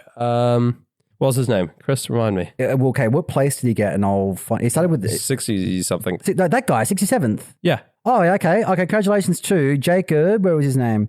Jacob Margetts. That's the one. Jacob with a K, because he's cool. As Australian as Diego, that one. He was running Toad Scroll at Kingdra, Comfy, Wheezing. I don't I don't cool. approve of the Rain Bridge too, but the rest of it's pretty sick. Yeah, Kingdra and Caledon. I mean, Kingdra is a very, very cool way to go, to be honest. Got the weather ball. He's got surf for the side procs on stamina. That's Shit, cool. yeah. That's really cool. So probably also like a no miss like option for, you know, if there's no rain and you need a water stab. There's and- multiple benefits. Yeah. Yeah. Because like, you know what muddy water's like. Oops, he had choice specs protect on his wheezing. That yeah. might be legitimate though. That could be a genuine pick. True, if he gets knocked off. No, I mean potentially, but no, it's just on the first turn. If you want to, You need to keep you want the wheezing on the utilizing like. gas. So the sure specs is good, but the main benefit for wheezing above everything else is just existing on the field. Staying on the field. And protect allows that to do that for an extra Yeah, turn. you can go for the double. Yeah. Interesting. Okay, so that it feels Bullet odd to me. Seed Toad Scroll for the side pocket Dark Caledon. Oh my god. Oh my God. You're getting a bit hard over there. Oh my Ethan. god. You know what there was a resurgence of? Because there's one in top 8 as well. We'll get to it. But like Choice Scarf Pelipper was everywhere. Okay. Yeah, it's back. Make a Because that was change that was a on- GC tech. All the cool kids. I think that was a Dan Yeah. Baguli special at one point. I've seen it. It's come and gone a little bit through Reg H. Recently, most Pelipper have been Focus Sash. Yeah, yeah, that makes sense. I can see that. There's been a little bit of Covert Cloak and that sort of And thing. there was that but- phase where it had like the berry that like does the damage when it's hit was by it Jaboka Berry? Jaboka. Which Oh yeah, on the Pelpa. That was the Cybertron team, I believe, to counter multi-scale Dragonite. Mm-hmm. Because you can't run Rocky that was Helmet the because tag. It's definitely a closed team sheet kind of vibe. I think it was designed for the GC. I saw a little bit of it at best of 3 events, but it didn't do well. Yeah. But the idea is because Scale Shot doesn't make contact, so Rocky Helmet does nothing to do the damage. But Jaboka Berry is a berry that when you're hit with a physical move, regardless of whether or not it makes contact, the user of the physical move takes some damage. So essentially, Scale Shot into Pelipper, Jaboka Berry procs, Dragonite takes some damage, suddenly it doesn't have multi-scale active anymore. yeah. Just like my sex So- life, it doesn't make contact. Condoms. No, just talking about lack thereof. Okay, fair enough. True. But wear condoms, kids. There's some crazy Yeah. shit at this event. Oh my god! Unless you're gay. No, still... Yeah, STIs. That's Yeah. very true. This has been your weekly PSA from the O2 drop. Okay, number 5, 5th place. We're coming back. We got there after about 20 Yeah. minutes of tangential All right. Oh, we bullshit. didn't even make it to top 4. No. Wait, Ethan, I have another announcement. Okay. No, I don't. I just... All right. Okay. Should I try and pronounce this the Joel way or should I do it right? I want to hear both versions. Try to do it right. Okay. Javier Corrales Martinez. That's pretty good. Okay, now do it the Joel way. Okay. Javier Corrales Martins. I reckon Martins, yeah. Javier Corrales was pretty good. Martinsies. I love that it was- Martinsies. I love that it was easier for you to pronounce it properly than it was to try to come up with a way that Joel would do it. Such a man of culture. Absolutely. I have been places. I've been everywhere, man. And so is Javier Corrales Martinez, apparently, with this very cool team. He is running Volcarona, Rillaboom, Blood Moon. It's the Terra Electric Yawn set. Ugh. Very standard Ensign. Actually, he's running it without Flare Blitz. It's the Taunt set. Okay, yeah. Ooh. He's got Sash Ninetales, and he's got Scarf Adaptability Basque. Right. That's none, of that, Muscular none of Legion. that banded Swift Sim bullshit. No, sir. So It's a bit lame. it's a little bit lame, but at least there's a couple of things in there that aren't like the small six, as we've been saying. It's pretty, like a lot of those sets are pretty standard. He got fifth place. Give him his credit. He's got a cool name good on too. him for making fifth place. Yeah, for sure. Javier. And I will say, I enjoy running Scarf Adaptability Basque. Yeah, and But it's- Volcarona's always great. Yeah. I also will say that the Spanish are really good in bed. Ah, yeah. Well, there we go. That's Not important. yeah. Yeah, Si. and the French are terrible, but the Spanish are great. Oui. Yeah. Correct take. Oh, it's amazing the difference that a row of Pyrenees will make. True. Yeah. It's true. Can I also just say, French cooking, drastically overrated. Yep. It's not even top 5 for Western European cuisines. They do take it very seriously. Maybe they take it too I don't want seriously. your filet mignon. I think I genuinely rate British duck cuisine orange. as Well, French. now hang on. We can't no, maybe not. But we can't bag out French cuisine completely because a croissant does hit hard. croissants Yeah. are pretty good. Sometimes you don't eat it with curry. What the fuck? Okay, don't knock it till you try it. Okay, I'll try it. Who are you, Naveen? Yeah. You see, that's a character from the game who doesn't want to eat the croissant curry. Yeah. Oh, okay. Ethan hasn't played the game if you missed that earlier. Oh, Fake Pokemon fan. I'll learn one of these days. Or, You need to give them- you need to or give we're Pokemon- the fake Pokemon fans for buying and playing it, depending who you believe on Twitter. I like to support a small indie company. Yeah, that's very true. One day they'll make a good game. Yeah. All right. Top 4. Jay Ballister. This isn't My favorite team of the event. It's slightly interesting. I'll dare give it a you. little bit. Okay, he's also Spanish, so I feel like it's not Yeah. Jay Ballister. It's like Balestier. I don't know. I can't do Spanish. I'm not going to joel this one. It's Jay Ballister. All right, fine. It's kind of a cool team because he's got a Weavile, but it's also that needed more hype. This Weavile popped off on stream. look. He also Weavile's has 1 point Tatsu- faster than Sneasler, right? He also I thought it was the same. He also came. It's I thought it was 125. he also came extreme. No, Sneezer's only 120. He came extremely close to beating Marco on stream. Yeah. Don Dozo, like I think he won game 1 and then Marco won game 2 and 3, but like or something like that. But this Don Dozo, to be honest, the Weavile was the most impressive thing on the team, like from like a damage output. So what else was on the team? So he was running Rainbridge. It was Terra Fighting Arcaludon. It was Choice Scarf Pelipper with Scarf U-Turn Pelipper. and Tailwind. Yeah. Goggles Tatsugiri, Like Helping Hand. Taunt, Protect, Draco Meteor, and Muddy Water. It had Helping Hand over Taunt. Oh, but sorry, otherwise yes. good. I knew it was like Yeah. not 3 attacks. Yeah. Terra Fairy.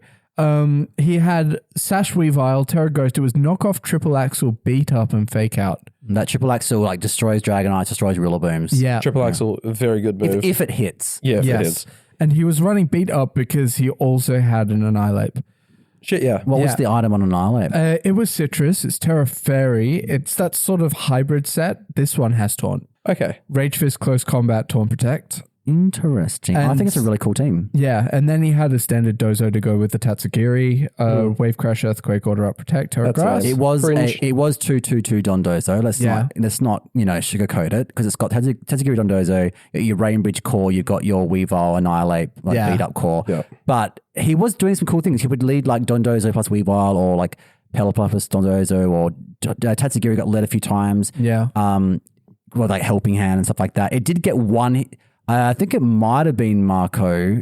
Someone on stream destroyed Tatsugiri turn 1 and went Terra Grass Terra Stella Rillaboom Grassy Glide and Terrain. Whoa. One shot the Tatsugiri Yes, I do remember on that. stream. I was like, oh no. Stella sushi. Rillaboom is actually something that would be cool to see, to be Oh, honest. yeah. A lot of people running Miracle Seed Terra Grass. Like, Was it who someone was? I'll find out who was running it for you. So what's is it like high horsepower? Is there anything else, or is it just... This is a different team, but I'll look it up. Okay. So something interesting about Weavile, something very funny, is it is the 7th equal fastest Pokemon available in Regulation H, behind the Electrodes, Dragapult, Barraskewda, Jolteon, and Talonflame. Mm-hmm. It ties with Kilowattrel. Yes, I knew that. And it's 1 point faster than Rabombi, Interesting. and can probably one-tap it with Triple Axle. There was Rabombi versus Weavile on stream. Yeah, that's what I was just thinking. You mentioned it was up against Marco. Yeah, through Sash. And it did. They had. It was actually really, really awkward because like the Rabombi had to like protect or die. Like couldn't really tear out of it either. Yeah. It was pretty awkward because like that's the tailwind setter. So I think Marco had to rely on Dragonite to get the tailwind up. So you have to like tear the Dragonite, click tailwind, and you couldn't really rely on Rabombi. Yeah, It's cool, actually. I mean, for that very, very specific matchup, but yeah, it's cool. I very much doubt he added it to the team with Rabombi in mind. No, but no. Yeah, I doubt it, but just something interesting to note. So the Stellar Rillaboom was on the team list of Alessandro Marchione, Marchione, probably. Mm-hmm. Maybe Marchione. I don't know. Marchione. Mascarpone cheese. Yep, there we go. It's a Life Orb one. It's basically the standard set, except that it's Stellar, which I think is really, really cool. A lot of them are Terra Grass if they're running an offense item, which I guess would make sense for like more consistent stab hits. You get the boost on all of them, but like getting the Stellar boost on high horsepower you could make the case for it. Probably one hit to Goldengo. That's got like no investment. Yeah, it's true. Like max Goldengo. And maybe like with a little bit of investment because it's a pretty sizable boost on top. Yeah. Yes. Yeah, he was running a Sun build. He had Citrus Torkoal, wow. Overheat Lava Plume, Yawn Protect, because he was running Daxbun. Holy shit. Yeah. The Daxbun did get brought on cooking? It did get brought on stream at one of the 3 games, and I don't think it did anything, to be honest, but it was cute and cool. Yeah. So it was like a Jumpluff Torkoal kind of build. He had Assault Vest King Gambit, Terra Fairy with Terra Blast. Was there a Lava Plume on the team or some shit? He has 2, yeah. One on the Torkoal and one on the Specs Typhlosion. Spicy meatballs. However, having said that though, Dash Bun +2 defense body press still hits like a wet noodle. Oh, it's weak as shit. Yeah. But it's Reg H. If you get a couple, so. Yeah. It can wall the right opponent. Like if they don't have any ground coverage. He's got a helping hand on it, which is nice. Yeah. I think that's really good to sit next to the Typhlosion. Yeah. Jay once again came very close to beating Marco. Marco did a lot of like come from behind, like Pokemon down, like, 3 versus 4 kind of like, comebacks on stream this tournament. Yeah. But Jay's like, the problem was like, it was Terra Grass Dondozo because there was quite a few like, Munguses and, fucking Toadscrolls and shit. But the thing is like, there's so many knockoff Incineroars because it's Incineroar that like the leftovers just kept getting knocked off, and like after a while, even like with the problem with the current meta with Dondozo is that if you're not dealing with Yawn, Ursaluna, or you're not dealing with knockoff, you're not dealing with whatever else Spore, you've also got to deal with Scale Shot, and Scale Shot's got a very high chance of critting because of the multiple hits. Of the hits. So like there were times on stream where it was getting crit like twice in 5 hits, and like you just can't keep up with the recovery. Like you can protect store as much as you like, but I mean, it's eventually you're going to lose. And Wave Crash doesn't kill like a Dragonite. You know what I mean? And it's immune to Earthquake. Yeah. I mean, it has Order Up, but like that's going to take a hit or two as well. I never saw him click Order Up. I think they were protecting like the Terra Steel on Dondozo, on Dragonite or something. Maybe. I don't know. But yeah, it was a tough. I'm just impressed that a Dondozo pack got that far. Yeah. Yeah. There is a timeline where it won this regional, I think, because he came that close to being. Yeah, he's top 4. Okay, we've got 3 very, very well-known names in the top 3. We're starting with Mark Murray. Was he there? You said well-known names. I thought, famous Brisbane. He might have been casting. He might have been casting. Yeah, well, those who can't play cast, so that's true. That's true. 100% true. When you join us on the casting desk, Chris? All right. As soon as I haven't registered to play at a regional, I'll be there. Unfortunately, I'd already committed to playing. So we've already talked about Marco Silva's team at the top.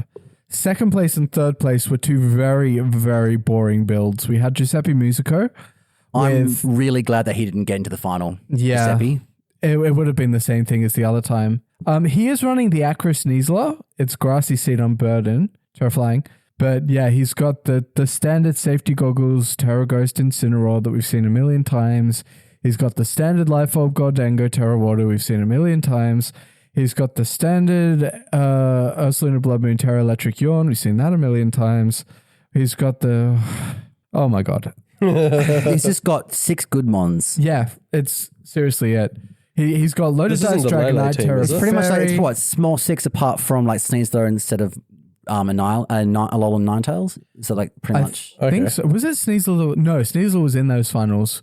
What Yeah, were they I'm pretty sure missing? Sneasel was in small It 6. was Dragonite. It was Dragonite, which was the number 7.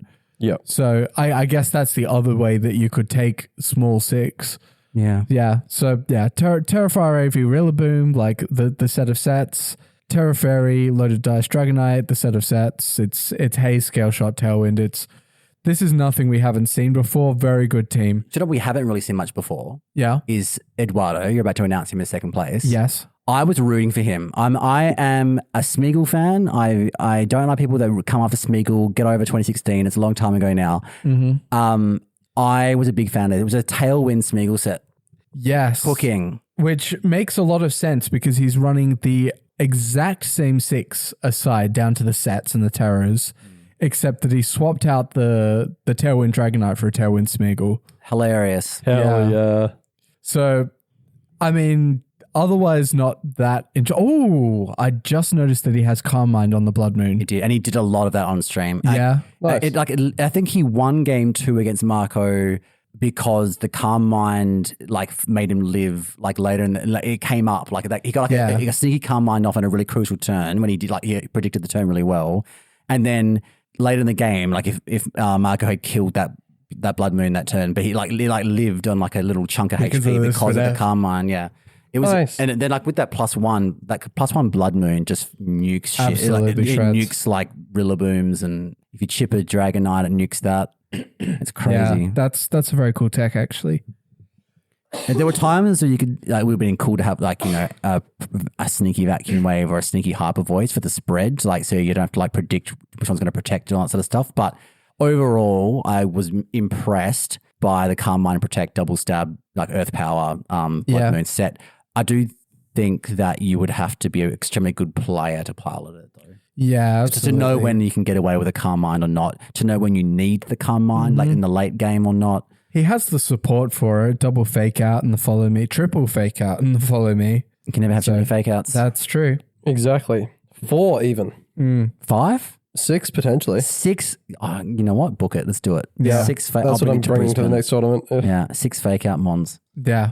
Just pivot and pivot and pivot and pivot. Yeah. What about just You actually fuck up a Dondozo. no other move slots? Just fake out as single attack on all 6 Pokemon. True. And just Death of 1,000 Cuts. Yep. I really, really like that. Fold to a single covert cloak. Rabombi stonks on the rise. True. All right. And yeah, obviously Marco Silva won with Rabombi and Como, a very cool team. Yeah, it's pretty sick. I did not see the final set, but I can imagine it would be a set worth watching. It was a very entertaining set. I highly recommend watching the final of the Lille on day 2 stream. It was very good. Yes. All the top 4, even top 8 games were very good. Mm-hmm. Even rounds, What's crazy about Lille is that they made them play 10 rounds on day 1. Yes. Wow. 10. Why? So I was actually going to bring that up when I was talking about the We'll bring it up now. casting. Is the reason for that is because of the casting coverage. It's because they want to show more top cut 8 games. Yeah. They had top 8A, 8B, 8C, 8D on stream. Yeah. Okay. So That's the idea. had more time for it on day 2, you mean? Exactly Yeah. right. Exactly right. Because obviously, every time you want to cast, if you want to cast all 4 top 8 matches, each one of those is functionally a separate round in terms of the time, because one game is played and then another game is played and then another game is played and then another game is played. So it's an extra 3 rounds at least in day 2. So they're going to have to space it out by chucking a couple into the first day. From what I heard, the players hated it. Why would you want Yeah. to play 10? And then I do not the blame weirdest them. part was they Exhausting. had to play they had to play round 11 in day 2. So it was 10 rounds of Swiss. which is a fucking long day. The most I've done That's is a long 9. day, We've done 9 rounds, and that 9 was is fucking too bad. much, yeah. So 10, and then they came back to one last round in day 2, and then there was top 16 cannot cut or whatever. imagine like the number of people who just wouldn't have showed up for day 2 because they were already confirmed out.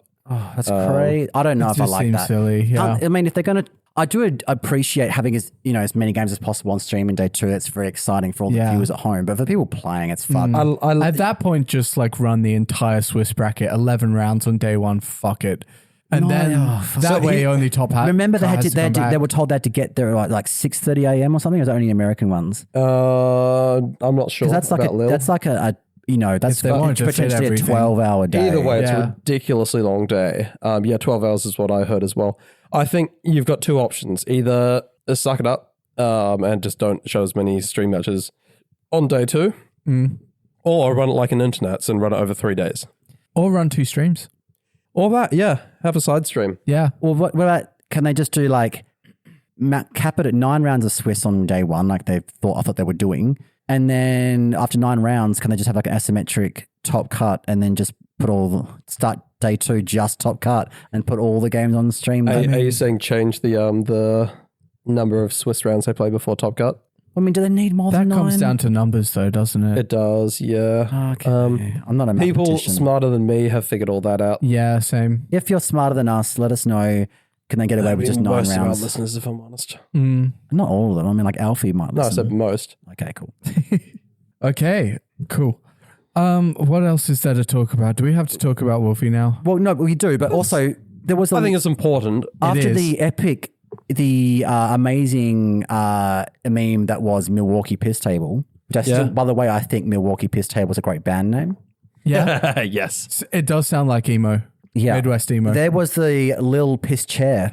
Little Piss I Chair. heard about The that. Lil Piss Chair. That's also a good that's a band rap name. Yeah. Little Piss Chair. Little Piss I heard Chair Lil and Piss the Chair is Milwaukee opening Piss for the Tables. Milwaukee Piss Tables. Do we endorse public urination at Pokemon event? We've already come at people of for course. poor hygiene and smelling bad. But we're like, if you got like a designated piss table or piss chair, that's fine. Yeah, If it's designated, yeah. yeah. We need to call a special dicks out for Rillaboom. Dicks out for Illabim. Yeah, Dicks out for Rillaboom. Well, like, friend of the show, Sierra Elsbecker. It's not that hard to say, Joel, her name. Sierra Hasselbecker. Yeah, Yeah. friend of the show. Sierra, very, very hydrated player, frequently urinating at events. I reckon like she'll get behind a piss table or a piss chair. Jesus. Just saying. I support the hydrated players. God, okay. I want to also give a shout out to Enrique Manuel Arpa. This person bought a not fully evolved NFE team, not fully evolved. It was Fully not fully evolved. fully sick, mate. If you like Porygon 2, wow, big deal. But Choice Specs Duraludon, Assault Vest Bishop, Choice Scuff Basculin White Stripe, Life Orb Scyther, Light Clay Morgrim. Yeah, well, what? 4-4, right? 4-4. He's That's pretty sick. He posted It's great. 4-4 at Lille Regional using a full pre-evolutions team. After that unpleasant experience in Utrecht, I decided I just wanted to have fun playing, and it's been a huge success. I always have a soft spot for NFEs. The decision was quite easy to make, and yeah, a very popular person on Twitter. Everyone was like, "Well, fucking Respect. done. Have some fun with it." Honestly, based. Yeah. So all those sweats that trying to get CP. Not me. I would never try and get CP. I mean, he probably got CP off of 4-4, right? Top did he it'd be miss? top 256 at that size event. So maybe. Maybe. If you're listening, Enrique, let us know if you got CP. Do we want to quickly talk about Brisbane? I know I've already spoken about the fact that there will be a stream. Tune in. I might have a team. Tune in. Chris might have a team. I'm having a team. Are you Christmas. planning on running what everyone in Perth is running at the moment and joining the tea party? I have heard a lot of players are bringing. Should we leak the source? Because I think it's going to come out Thursday. You cannot go to a locals in Perth. Like, you can't throw a stone in a Perth locals without hitting a fucking sinister. Autistic child. Oh, sorry, a sinister. Yeah. It's just everyone's running the goddamn bubble tea. Yeah, it's like a sinister rain team. Yeah. It's kind of like Elizabeth, but Yeah. weird. It's like Life Orb Sinister. It's fucking wild. Like a calm mind, much a gotcha. Yeah. Carmine, Matcha Gotcha. In theory, it's good. Scald. They're not even running Shadow Ball on a lot of them. Well, because like what resists grass? Fire types, right? Steel types. So Incineroar. It's like a calm mind scold. Yeah, burn that Incineroar. Look, I've seen it. I know some players are bringing it. Do you think the Eastern States players need to worry about rain sinister? Well, it depends. We're calling it bubble tea. Yeah, it's weirdly called? the Tea Party. Tea party. Well, a Tea Party is what I'm Isn't that calling like the a Perth conservative community party in because they're America? like, Yeah. yes, it is. Because you're throwing the tea into the ocean. In reference to the Boston Tea Party, which was an event of protest in the US, which was in itself just named after the event of a tea party. So we're coming circle. They were throwing crates of tea into the ocean. Yeah. Which is why they called it a tea party. Yeah. But it's like... and that's why it's rain, because they're getting the tea wet. Oh, I see. Yeah. It's weirdly bulky though. So like if you're an Easterner, you might want to run Hurricane Kilowattrel because our slash doesn't cut the mustard. Well, if you are running Hurricane, that works perfectly, right? Because they're bringing the rain for you. They're setting rain for you. So your Hurricane's going to hit the Sinister. True. Yeah. What terror is a Sinister? I can't remember. Did you say Terror of Fire? That is the most common terror on it. No, actually. Last cup I was at, someone was running fucking Terra Stella. This is I don't think that's good. But it was. But be prepared for it just in case. No, yeah. I think a lot of them are Terra Water. Okay. Yeah, there were a total of 27 Sinister at Lille. None of them were Life Orb, They unfortunately. haven't cottoned on to it yet. And there's the Perth tech No, yet. Life Orb is a very Perth tech. And in fairness, a lot of people here, some people here are running, a lot of people are still running Citrus Berry. Yeah. But there were like 6 at the last cup. Life Orb Sinister. Someone started running it and it's just taken off. It's probably some junior player we've all stolen it from, like when you stole the Rain Dance jump off or whatever it was From Strat? Dylan. Yeah. Is this Dylan that started this jump off? No, Sinister tech? Life Orb Sinister, probably. Yeah. All right. Well, don't say we didn't warn you. Yeah, so if you're going to Brisbane, you might want to prep for Life Orb Sinister, or you might want to just keep running the good team that you're currently running. Yeah, and you'll probably beat it not anyway. change your entire team to try to be fucking Life Orb teacup. But you'll probably see it. Is it still run Trick Room? I think they Some pretty of much them do. all do, yeah. So you've still got the so Trick here's Room the thing, mode. right? Everyone, like I've seen so many people in Perth running Sinister. Yeah. Very few of them are running the same team. Like it's like one of Is it those like- 'cause the 4 Easterners, move right? slot syndrome Pokemon where you want to run like 6 moves on Well, it. people are running it in different ways. With the Easterners, you know how we talk about Kilowattrel. Yeah. It's always the same kind of like P2 versus Lunar Balance team, right? This Sinister, people are just slapping it onto whatever the fuck. I mean, it's got the I saw it on a Sun team. Heat proof or hospitality. A lot of them are still running Hospitality. A couple It's of just a them. good ability. Well, I mean, it heals up your Arcalodon and stuff like that. yeah. Yeah. I think someone was running it with Titar. Goldengo. Heals up Goldengo. Goldengo, yeah. Double Ghost. Spicy. Maybe run Fake out this. immune. Bring your dark types, kids. Just don't bring in Cinderella yes. because of the Scald. Be prepared Rain. for Sinister. Okay. We've warned them. Yeah. We have. Don't say we don't. I don't think there's Try and any other help. source going on in Perth at the moment. Everything else is pretty standard. I can't think of There was anything. a Metagross at locals recently, but I don't think that's that's not exactly I trending. lost to a Metagross at the last O2 Drop practice event. I think it's so close to being good in Reg I got Age. Psychic Fangs next week. Yeah, Psychic Fangs is a good move. It's got a really good attacking stat. It's just got such an awkward speed stat. 80, Clear Body Bulldoze 70. though, I reckon. Yeah, 70. Yeah. I mean, Clear Body Bulldoze is always going to be pretty good. Hell yeah. I'm just checking. Does anything good? Is this a weakness? Are we talking about a weakness policy straight here? Yeah. Yeah. Oh my god. Yeah. The best Bulldoze mon that I found to pair with it was Wog Trio. Oh my god. Hell yeah. Out of the kitchen, Ethan. Because it's fast, right? And it's like a shit weak Bulldoze. It's also a shit weak mon in general. Exactly. That was the point. Like I ran it with Bulldoze and Foul But, Play. it's a but you're taking up a whole team. So you know what? We're tangenting. We're not going to get into Wug Trio. We don't have time. But I want to give a quick mention about VGC Cups, right? This is something that really grinds my gears. Okay. TCG Cups, we pay like the same entry fee, right? TCG Cups get like championship mats given to their cup winners. They're beautiful. I know that VGC players don't want a mat because they wouldn't. I would love it actually. I know Mark would probably use it. Yep. Because we play TCG because we're massive nerds. You can do the nerd sound effect if you want. Pause for effect. I'm not gonna. Okay. But Get we go. fucked, nerd. I Close think enough. that VGC players need better prize support. And if we're playing a VGC I Cup, agree. which is a prestigious event, and we go through we have to wade through the the giant pool of Sinisters. Yeah, I was going to say, work our way through the Maxwell Williams display of 20 fucking teacups. Yes. If we win a cup, sea of matcha. we should get a fucking championship mat or a t-shirt or a hat or a badge or a pin or some sort of custom skin on a Pokemon in a game. I don't care what it is. A wristy in the car park out the back. We should get something. That would be nice. A wristy in the car Who's the park. Rissy from? I think you get to pick.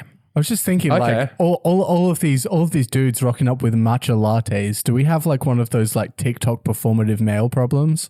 I love a matcha latte, just quietly. No, I I think love a matcha latte and I have a Labubu, and I think periods are really hard for you guys. Oh, What the fuck? wow. Who are you? Where'd you go? What did you do with Mark? The performative male thing. All right. Yeah, he's performing. Well, I had me convinced. Thank you. It would work on him. Please give us, if Big Picker, if you're listening, TCPI. Wait, Wristies in the car park, TPCI. If you're listening, give us cup pricing for VGC. We have been neglected too long. Give us something. A better something. You know why this disparity exists, right? It's because of the merch economy. Like TCG players are buying cards and they're buying mats and they're buying binders and sleeves and all of this like paraphernalia all of the time, and it's actively making money for Well, we have to buy DLCs and shit. once every 2 years. No, not anymore. It'll be, you watch Champions, will Once be a every money 2 cash years. cow. How long Skull and Farm been out for? if Champions does start to turn a profit for them, maybe we will start to see a bit of kickback. Give us pricing. Even just like an in-game pricing. Or maybe not. Maybe they'll hate us. No, give us a ribbon. Forever. Maybe like, like Sinister the Cup winner. Sinister the performative male. Yes. Yeah. Give us like a fuel voucher so we can pay for the fuel we spent to get to the event. $50 that's not bad. BP voucher. Fuck yeah, we'll take a $50 BP voucher. It doesn't have to be $20 BP, like a universal petrol voucher. It doesn't have to be BP. Nintendo in partnership with ExxonMobil. Give me a free Bunnings snag from the Bunnings across the road. You can't afford like And a free packet of tomato $2. sauce. Free tomato sauce would be a You good do get start. free tomato sauce at the Bunnings snags. Exactly. There Democracy. we go. Yeah. Fuck yeah, Bunnings snags. Anyway, that's For why we anyone rant about that. outside of That's Australia. Australia, essentially what it is Bunnings is a massive hardware store. Like Lowe's. Bunnings Warehouse. I'll take your word for it. Why pay more? Or Home That's Depot. Chemist Warehouse. Oh shit, it is too. Bunning.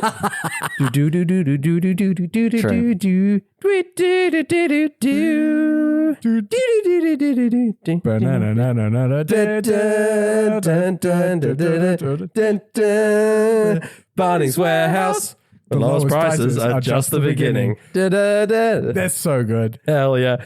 We need to get that on the Warehouse soundboard. somehow has a fucking monopoly chokehold on Australia. It's like the only, apart from like your Might attend mum exists and still. pop. Only, Just about. Only Just like about. to sell paint. There's one in Kalamunda. Is that there's one? Might attend specialized. There's the I one think with the They're not- dogs. Yeah. Yeah, Home Timber and Hardware. That's the one. Yeah, I think that one started going under as well. But like, everyone goes to Bunnings. there's a couple of small Western Australia specific ones, but like outside of, for the most part, your mum and pop corner stores, if you want to go to a hardware store, it's Bunnings. It's always Yeah. Bunnings. It's not even They have- hardware, just fucking anything. they basically have a monopoly and yet somehow consistently win Australia's most trusted brand by consumers.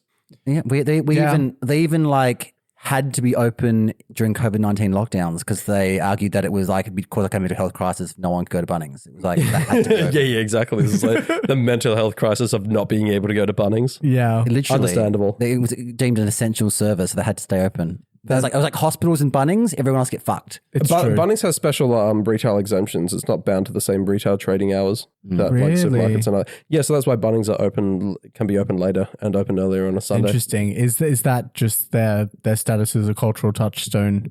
No, it's because they're a hardware store. Yeah, true. So essentially because they need to be made available for the sake of other businesses, like tradies, for example. yeah, true. If I'm on call 9 a.m. on a Sunday, I can't be waiting around for the shops to open at 11 a.m. to get the correct pipe fitting I need to fix Mrs. Norris's sink. yeah. And if I need like an emergency plant because I need some Exactly. garden therapy, Yeah. and like I've got space in my garden bed and something needs to be planted that minute. The mental health economy. Yeah. yeah. Basically, all the houseplants in this room are from Bunnings. The only one that isn't is specifically these ones here in baskets.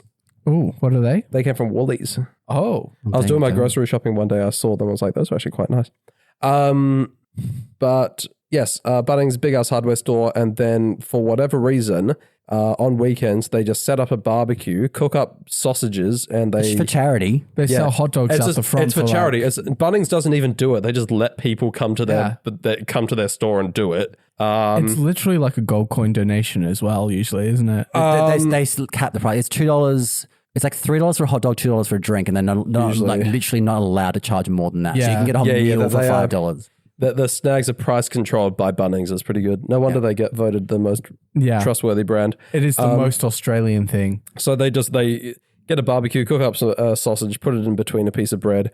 I heard the Easterners just get like sliced white, like tip top flat white bread. That's and true. We are once again superior. We get hot dog buns. If they're cheap bastards, you'll get like tip top or something like that. Or sometimes you get the good stuff. Yeah. But yeah, they and traded then in their fried hot dog onions. buns for pokey machines, and now look at them. Exactly. Yeah. 2 reasons WA is a better state. Also, we don't have home of the daylight best- savings. Also, home of the best podcast. Yeah, Home true. of the best, Made for Adults VGC podcast. Out of curiosity, if anyone's listening, can you name one other Made for Adults VGC podcast? I'm genuinely curious. I want to know if we have any competition in this niche whatsoever. Yeah, let us know. Get in touch with us, DM us. But have we finished talking about Brisbane before we get to the finale topic? Questions, have we finished talking about Bunnings?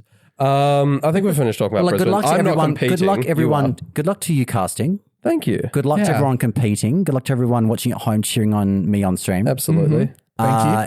Hopefully, there will be some sort of drinks on Saturday night after we all, bomb and go O2 drop. I'll drink alone in my house for you. Yeah, you raise a glass Ethan. to us, I'll probably drink alone in my hotel room because which is my hotel room too. your hotel room. Yeah. Yeah, we're sharing. Actually, Mum and Dad got my partner and I a nice bottle of red for looking after their puppy while they were walking the Cape to Cape. That's nice. So you and your partner can get drunk together. Exactly, and watch Pokemon. Hell yeah. How does Holly feel about you sharing a hotel room with 3 other men? She's asked for some Polaroids. Hot. Yeah. But yeah, no, I don't want to go out. I mean, I do want to go out Saturday night, but I feel like an evening of drinking and like shouting across a loud bar at people, like my voice will be fucked up for the next day's casting. True. We should just drink in the hotel room. Good point. Exactly. Drink at the hotel room, play Jackbox. That's the way, the regionals way. But we need fish bowls. Maybe we can go to like Bunnings, buy some cheap fish bowls and make our own fish bowl cocktails. Oh my Fuck god! yeah, let's do it. Yeah, Go to Get a bottle of BWS, buy tequila. like a bottle of like blue cocktail mix. Bickford's lime cordial. Yeah, Yeah. all that. Yeah. Yeah.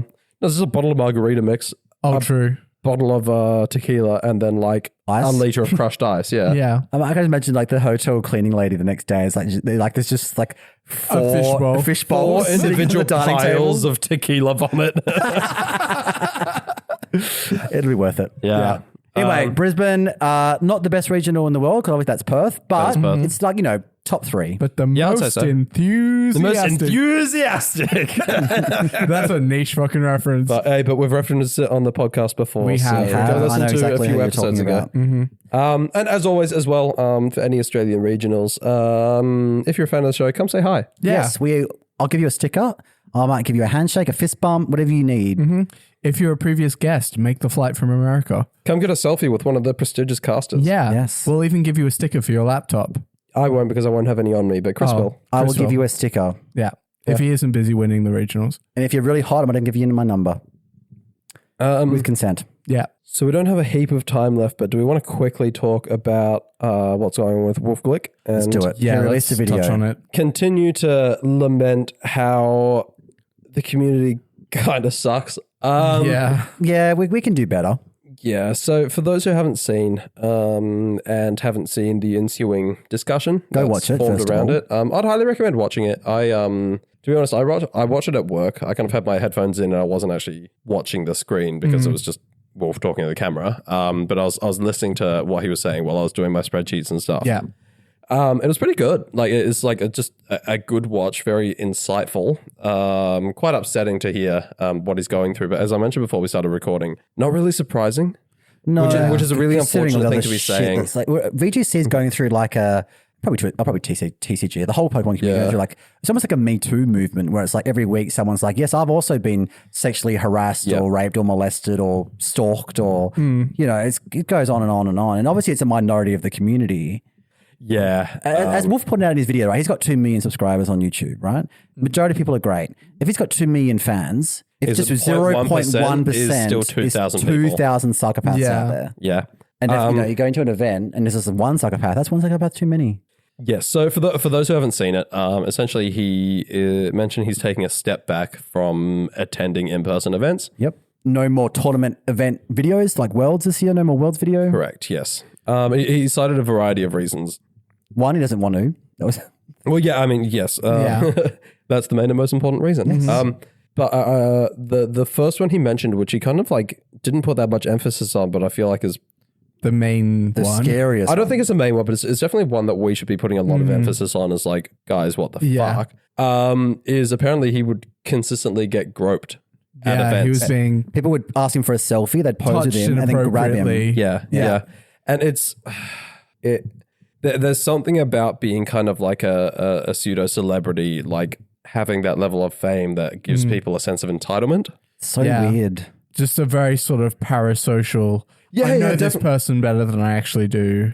They think they're like close to them just because they Yeah. follow everything they do. But And definitely a sense of parasocial relationships. and he did definitely talk about that more generally and like the effect that it's had on him. He's been doing this for years. Because that was the bigger thing he mentioned in his video was just kind of like that everyone, because yes, there's obviously that sense of entitlement that people are entitled to grab him without consent. And that's the worst part. That part's the most fucked up. If you're doing that, have a long, hard look at yourself. which is and also Yeah. he also had he's old like me and he had a bung neck and he was getting neck spasms and people were coming up to him like grabbing him from behind and he was like startled and hurting his tapping neck. him on the shoulder, and every time they do Like, that, he'd have to if look you're around. gonna go up and say hello to someone, come at them from front on, wave, say hi, I'm such and such.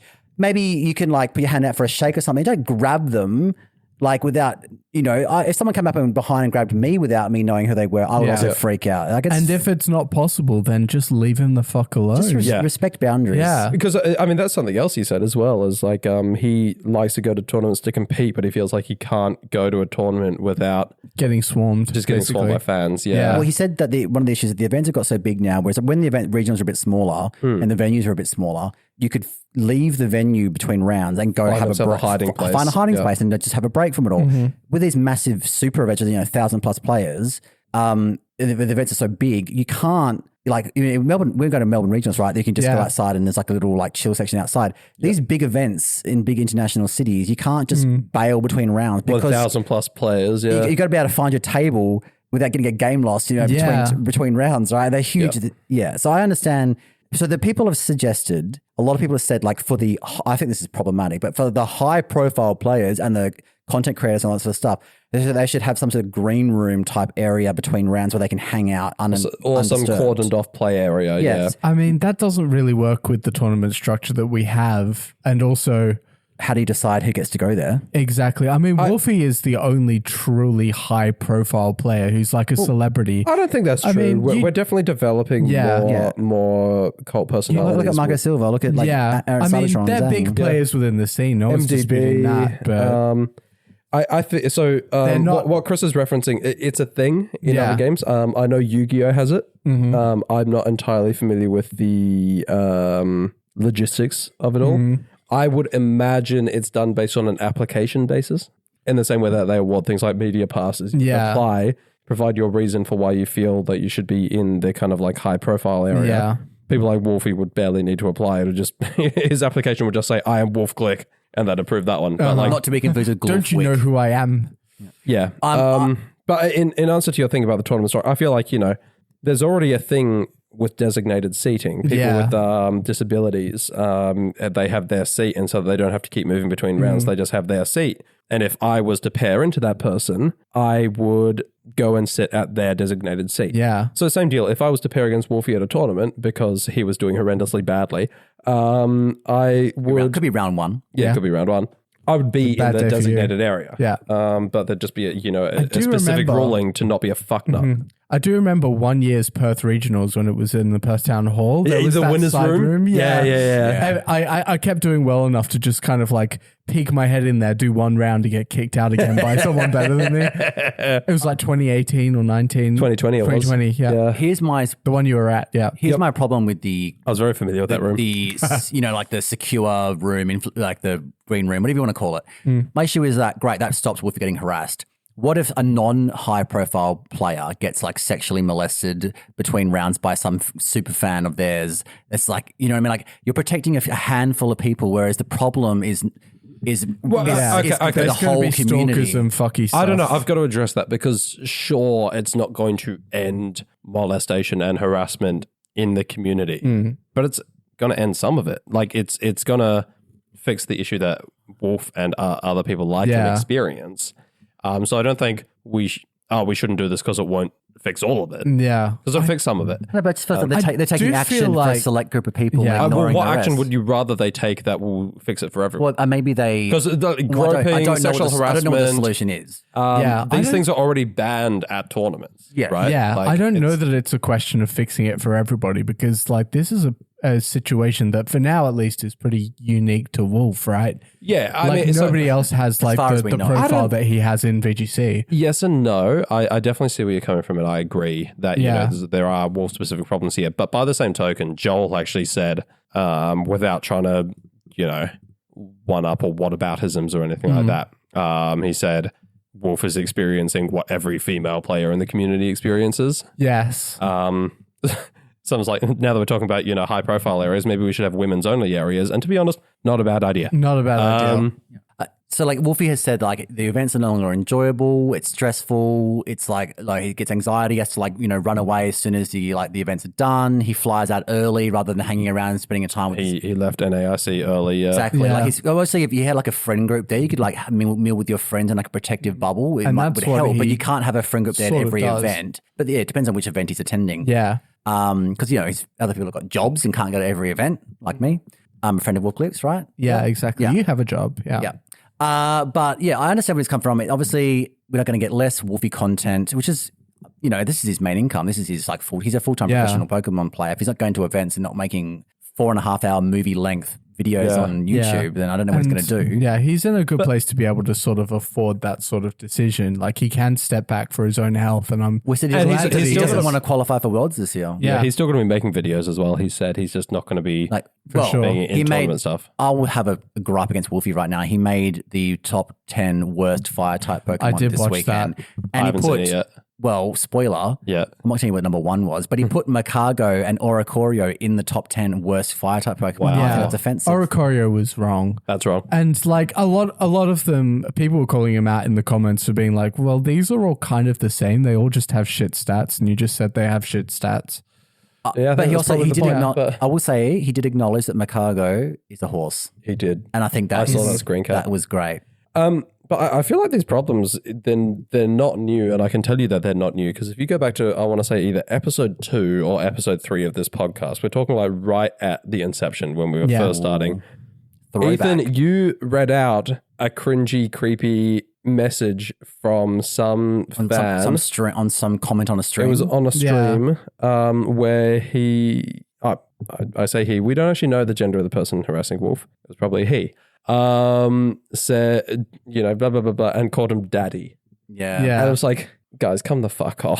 Yeah. It is and full that circle. was- We did call this out. It was episode 3. I know Yeah. this because it's currently the only episode, currently the earliest episode you can listen to because we've got like the deleted episodes. Yeah, we deleted episode 1 and 2 And because it was two. so shit. Yeah, but the episode 3, we addressed sexual harassment on because they were commenting on like casters and what people were wearing, like this, like sexual, Yeah. like they were Wasn't sexualizing female. Wasn't he like asking Wolf to unblock him? It's like, was unblock me, not- please, no, daddy, or something like that. no. No, it was. I can't recall. Oh, I think you're talking about me. No, I was No, gonna say, not you. I've never called Wolf Daddy. No. No, it was someone who was just like, or no, he might have been like banned from Twitch chat for being creepy, and so Yeah. he atted Wolf on Twitter Unban me, daddy, or something. and said, "Can you please talk to them and get me unbanned, daddy?" or something like that. And it's just that's one of the Fucking 0.1% that Wolfie was talking about. And I guess it just goes to show that something like that is never really sustainable. I mean, not to say that he shouldn't be doing it, but people are just going to be shit, and it's such a small Just community. At the end of the day, I think it needs to go back to if you are a quote unquote good person in the community, you need to be doing more to call the shit out as it happens because if your friends are doing it, call them out. Yeah, it will continue to happen until it's addressed. And just, I think, just like show people respect. Don't invade people's personal space. Like, be respectful. Wolfie did say an idea that he's had for the future to try and address this is have like scheduled time slots. The meet and greets. The meet and greets time, like, you know, outside the tournament Signing table. hours. Yeah. Yeah. Which is, I think it's a good idea. Selfies, autographs, that kind of thing. Yeah, I think that's a really good idea. And then like, I'll only talk to you during this time slot. Do not come up to me, you know, between events and, you know. Yeah. Well, I'm trying to focus on my tournament. Yeah. Or when I'm at dinner or something. Yeah. You know. Yeah, 100%. You're not, you know, Pokemon paparazzi is ridiculous. I think something really important to bring up, because you mentioned the term parasocial, Ethan. Yeah. This is really, really important to remember whenever you're dealing with any of these big name personalities. You don't know them, right? Like, this person is not your friend. They have no idea who the fuck you are. And you, like...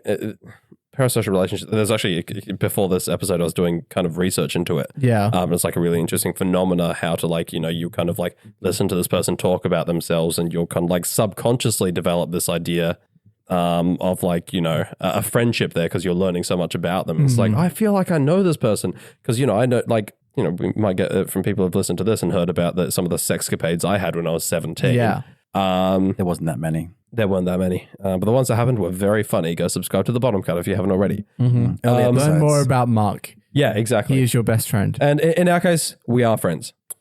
But, you know, it's like people hear stuff about this person and they kind of think, well, I know so much about this person. This is a friend of mine. But you're actually a total fucking stranger. Yeah. And just like, before you approach anyone in that capacity, and I'm not saying don't approach them, because at the end of the day, that is something that comes with having, you know, celebrity status. But before you approach someone, just remember the dynamic that you have. Think about what you would expect, what you would be okay with if a stranger approached you, and then do that, because that's exactly what's going on. Yep. Yeah. And I think there's so many, like, the cases of people tapping Wolf on the shoulders, like, Wolf, hi. It's like, that's what you do with a friend. Yeah. You wouldn't do that with a stranger. And that's who this person is. You don't to go to people on the street and tap them on the shoulder. Like, it's crazy. No, of course not. If you do see us at Brisbane, then please do say hello. Don't grab me from behind, but like... Please don't grope me. Yeah. If we're taking a selfie together, keep your hands to yourself. Yeah. But I would do it, but that's because I know Mark. you know me. Yeah. We actually I've do have seen that his friendship. butt many times and it's very touchable. We've shared multiple hotel rooms. I'm giving you both consent to grope me. Thank you. Just so Yeah. you know. And that's just within this room though. If you don't know us, don't touch our butts. Oh, and can I just quickly say, just going back to the groping thing, this is actually something I've seen. A couple of people were saying, oh, well, you know, that's just people being friendly. I would have no issue with someone grabbing me in a friendly way like that. It's like, cool, man. That's you. Yeah. And Not everyone's the same. yeah, that, like, just because you're comfortable with something doesn't mean someone else is I going to feel be like that's comfortable also, with that. I feel like that, so easy people say that, but surely, that too, yeah. surely like people, they wouldn't want randos that they've never seen before coming up and grabbing their Again, arms. that's the thing. I These just don't people think, might be cool with like a friend smacking their butt in an affectionate way, or kind of like grabbing them But around the not a shoulder. total Something. fucking stranger. Yeah, and it comes down to that. You need to remember that that's a relationship you have Exactly. with this person, even though you've learned a fair bit about them through consuming their content. There's still, you know, that friendship dynamic doesn't actually exist. And you need to remember that when you're interacting with these people. Yes. And another thing to do if you're another angle to take if you have parasocial relationships is to engage with your community. We're all a part of Pokemon. We all have locals. Well, most of us have locals and things. There are a lot of lonely and sometimes socially maladjusted people in the Pokemon sphere who kind of fall into these things because they don't have a community of their own to fall back on. Go out and find one. Yeah. Yeah, I would say. Work on go your make some social actual skills. friends. Yeah. There's one, I'm just going to say one criticism of Wolfie's video. There's one thing that irked me slightly. Okay. I do not condone any of the treatment that Wolfie's had. However, he is a bit of an aura farmer, and he does build up himself as this like I was going to say personality, like big personality. Wait, is that what right? we're calling ourselves? Personality. Media personalities? Yeah, we're personalities. Hell yeah. But one thing, he said something in the video that I was like, oh, I don't know about that. He said, I'm not there at events as Wolfie VGC. I'm not there as like a YouTuber. I'm not there as like a, like this like big profile, social media influencer, like whatever. He's not there as a content creator. He's there as a competitor, and he's there to compete, right? The problem I have with this is that all his tournaments and all he has like people that film him on film his side events, side stream matches, friends that film content, Pokemon Company films content of him. Thing is, when he's at events, he is also Wolfie VGC because all his tournament runs get made into movie-length episodes for YouTube.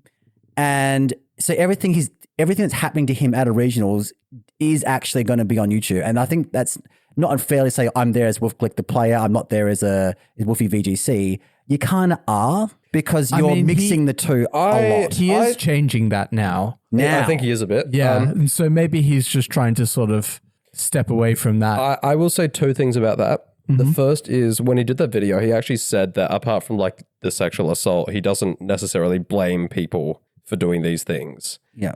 Which I don't entirely agree with him on. I think people should have a bit more self-awareness. Grace. Yeah. He's given people a lot of grace. I think he recognizes some of that. The second part is I don't entirely disagree with where you're coming from there. I think when you are being a content creator and you're kind of, you've got this expectation that your opponent you're sitting across from will be featured in the video with you. There's B-roll footage of him and his mates on the floors of regional events chatting and stuff. Like he's there. Sure, as a and there's this creator. footage of him like sitting across the table from people playing all that. I think there's rights and responsibilities of content creators. And I think there's rights and responsibilities of content consumers. Okay. And I think, things like the meet and greet, I think, allocating some time for his fans is, a certain responsibility that kind of comes of the right of being a content creator. But then by the same token, it's like the fans their responsibility is to kind of respect him, respect his boundaries and, allow that sort of thing on his time rather than just kind of when it, if he's in the middle of prepping and they decide they want to go up and ask for a selfie, it's like, oh, I'm going to chat with you, Wolf Glick.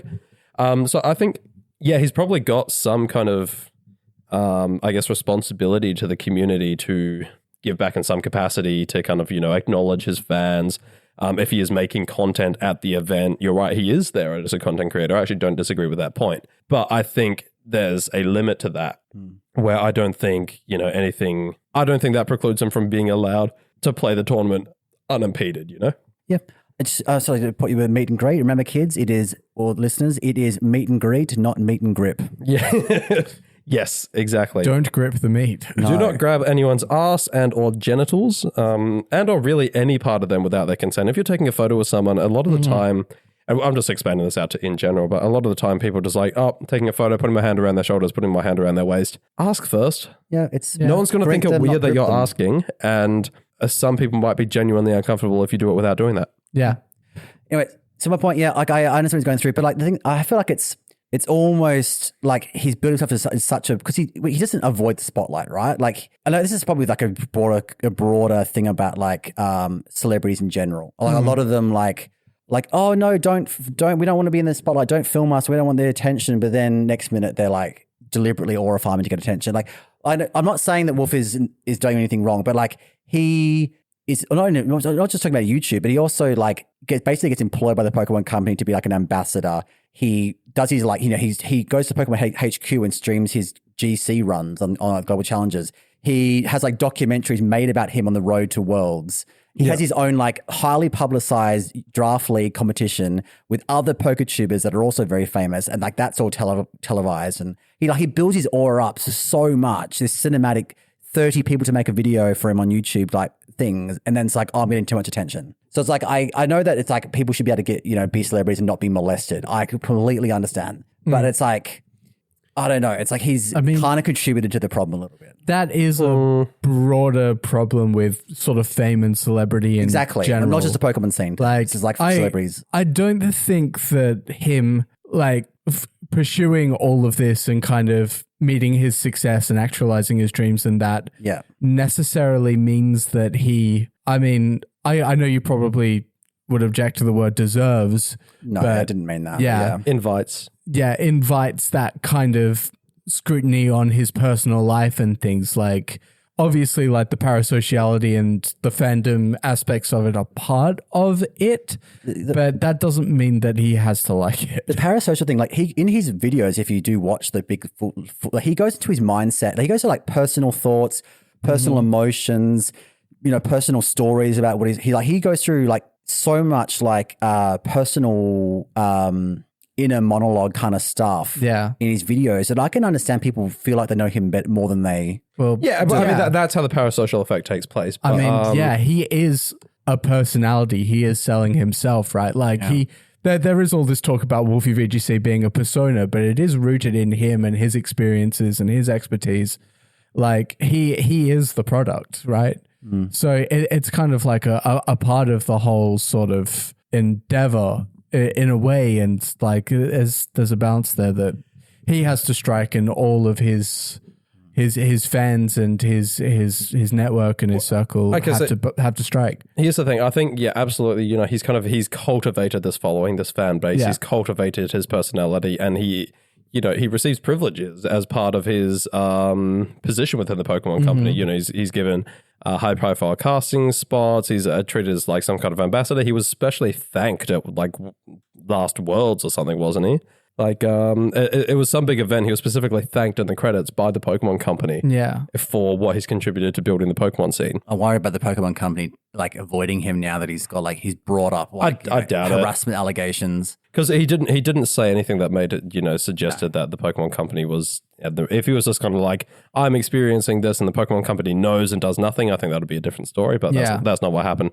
But, I'm saying, he does enjoy a certain level of privilege. And so I do think that comes with a certain level of, again, rights and responsibilities, certain level of responsibility back to the community. And I don't think anyone's saying that fans aren't allowed to be fans, but I think what we should say is fans should really consider their approach anytime they are interacting with a person like this. Because this situation, obviously, he's going to have fans regardless, but it could have been improved tenfold by people just kind of having a bit of common sense and just kind of like respect. Yeah, just boundaries. Just respect for boundaries. That's all it comes down to.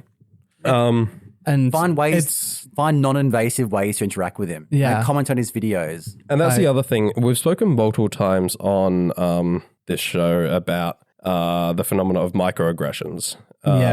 Which I don't know if they're necessarily like, I'd use that exact word, but essentially they're kind of like the phenomena of death by 1,000 cuts. If you're interacting with someone like you're a big fan of at a Pokemon event, you might just a quick tap them on the shoulder. Hi, how's it going? Like, and that feels harmless enough. Yeah. Best day of your life. But you think about that, like, he's probably having 100 people do that to him over the course of the day. That's going to get exhausting and distracting while he's trying to prepare.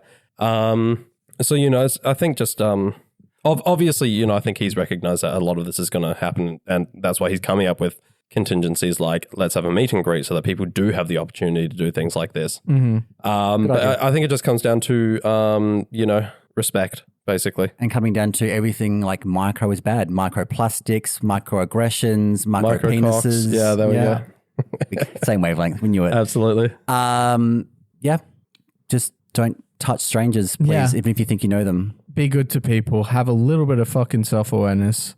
I think we've covered that in great depth. Yeah. Is there anything lighthearted? We're about to end the episode, but let's. Well, I mean, I know Ethan hasn't played it, but like Legends ZA. I'm having such a good time. I am too. And I've been murdered by. Unless I talk about Wild Zone 17, that's traumatic enough. Wild Zone 17. I wanted to share a. You know what I would do with Wild Zone 17 though? What would you do? I would throw Jacinta in there. Oh yeah. Don't like her at all. There's a few characters that I wouldn't. She mind needs without. the guillotine. Entitled fucking billionaire nepo baby. Oh my God, let me cake. Genuinely. I know so many people have. It's like, oh my God, what a cool sapphic girl boss. No, she's a billionaire stalker. She refuses to let me live my life until I've played in her tournament because she's so fucking entitled. Spoilers for anyone who's playing. I cannot stand her. Okay, this is technically, I guess, also a spoiler as well, but that Phalanx gets a mega. I did see the leaks, yes. Yes. So kind of like, like Power Rangers style, like a megas all the Phalanx climb on top of each other. It's pretty sick. I love this tweet by Unite Vids. that handles Magikarp Unite vids. It's like there's like one little like phalanx link in the kind of like supporting the rest of the torso and head and arms. And it's like got this permanent, like strained little face, and the caption is "Free him!" And it's this like little tiny phalanx like holding up the rest of the Mega Evolution above it, and it's funny. like, oh, poor little guy, he's getting squished. Does it like shout take out to a that- humanoid form? It's not. It's sort of. It's more kind like of. a Think like is a it Power Gundam? Ranger Megazord. Yeah, like a Yeah. yeah, exactly. Yeah, let me show you a picture real quick. I was going to say, of course, it's the crotch phalanx that's like Struggling. taking the brunt of the impact. Oh, yes. I just noticed the crotch phalanx. Yeah. Yeah. Poor little guy. Free him. Free him. Free him indeed. Yeah. But yeah, I don't think I've got maybe give it a couple of weeks and then I'll provide like a full, review where I can discuss spoilers and stuff like that.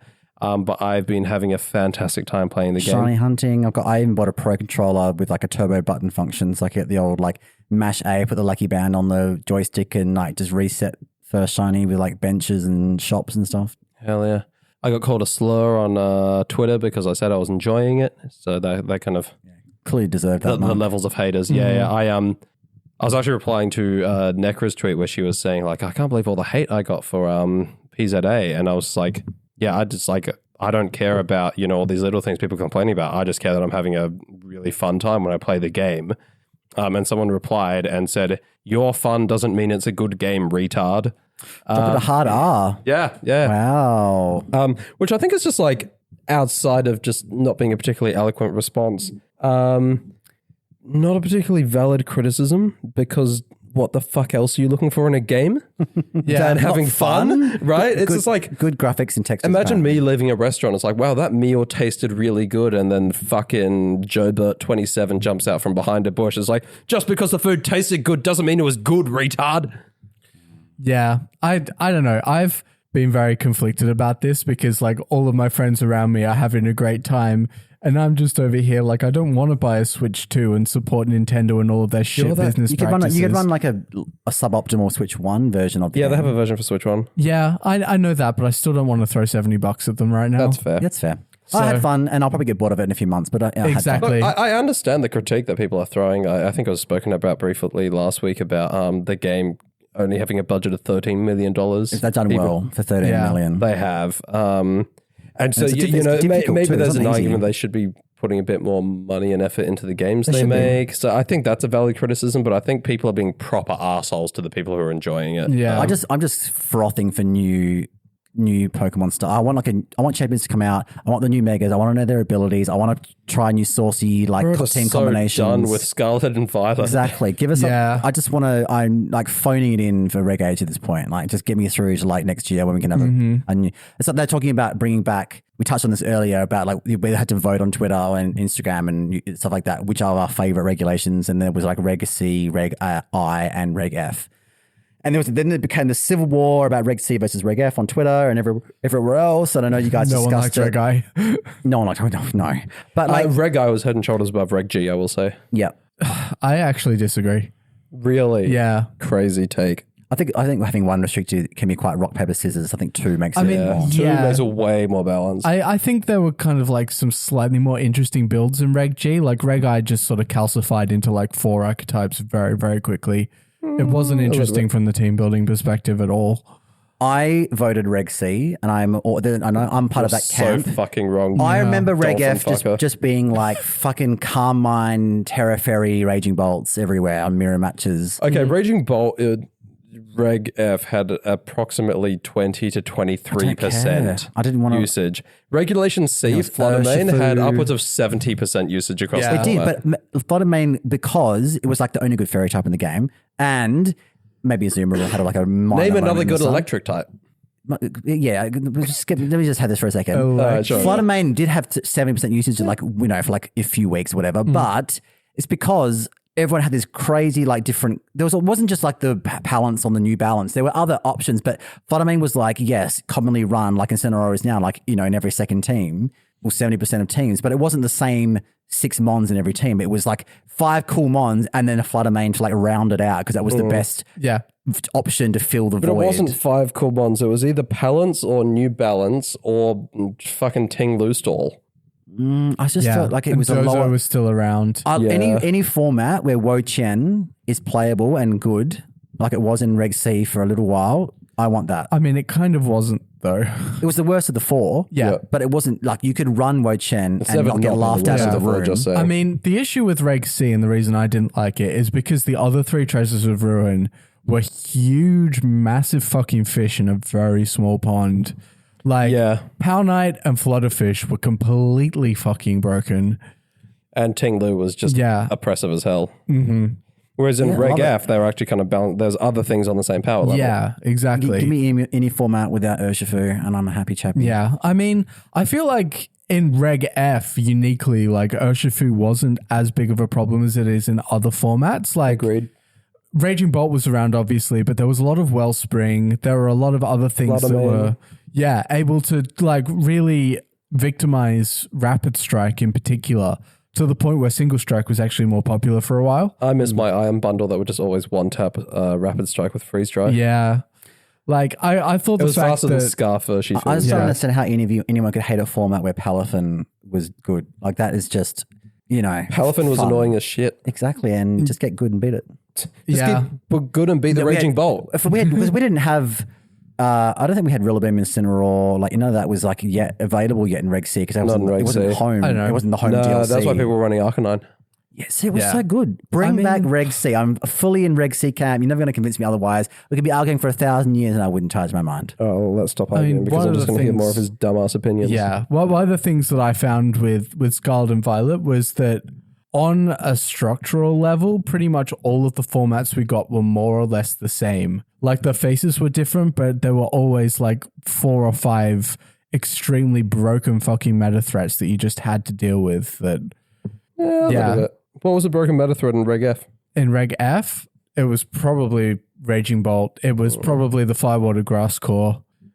It was probably Firewater Grass with Raging Bolt. It was like that was it, right? And before that, it was Palance, and after that, it was all of the different sort of fucking restricted pairs. Yeah, good in Reg H. Good ones in Reg B. Yeah, in Reg H, we've got small 6 now. We've got there's always going to be some optimal team. But Sneasler and Rainbridge. I don't know. I just like a lower power formats, but that's just me. Yeah.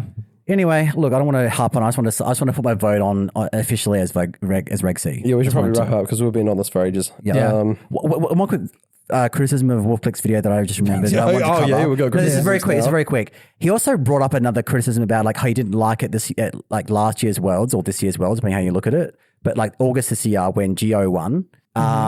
He was like, I didn't like it where people were like comparing me to him, and didn't like it where people were attributing, this is, Geo only won because of Wolf, and people were comparing because Geo was the first North American winner since Wolfglick. Yeah. Right? So everyone was like, finally the streak's broken, like another Wolf. And he complained about Wolfglick's, his name being brought up in conversation with Geo. And I think I don't think that's a valid criticism. Like if you're only going to, if there's only 2 North American, well, obviously like Ray Rizzo and stuff, but if there's only like 2 recent North American World Championships, of course they're going to come up in conversation and comparison. Well, I don't think he was complaining about comparison. I think he was complaining about the fact that people were giving him credit.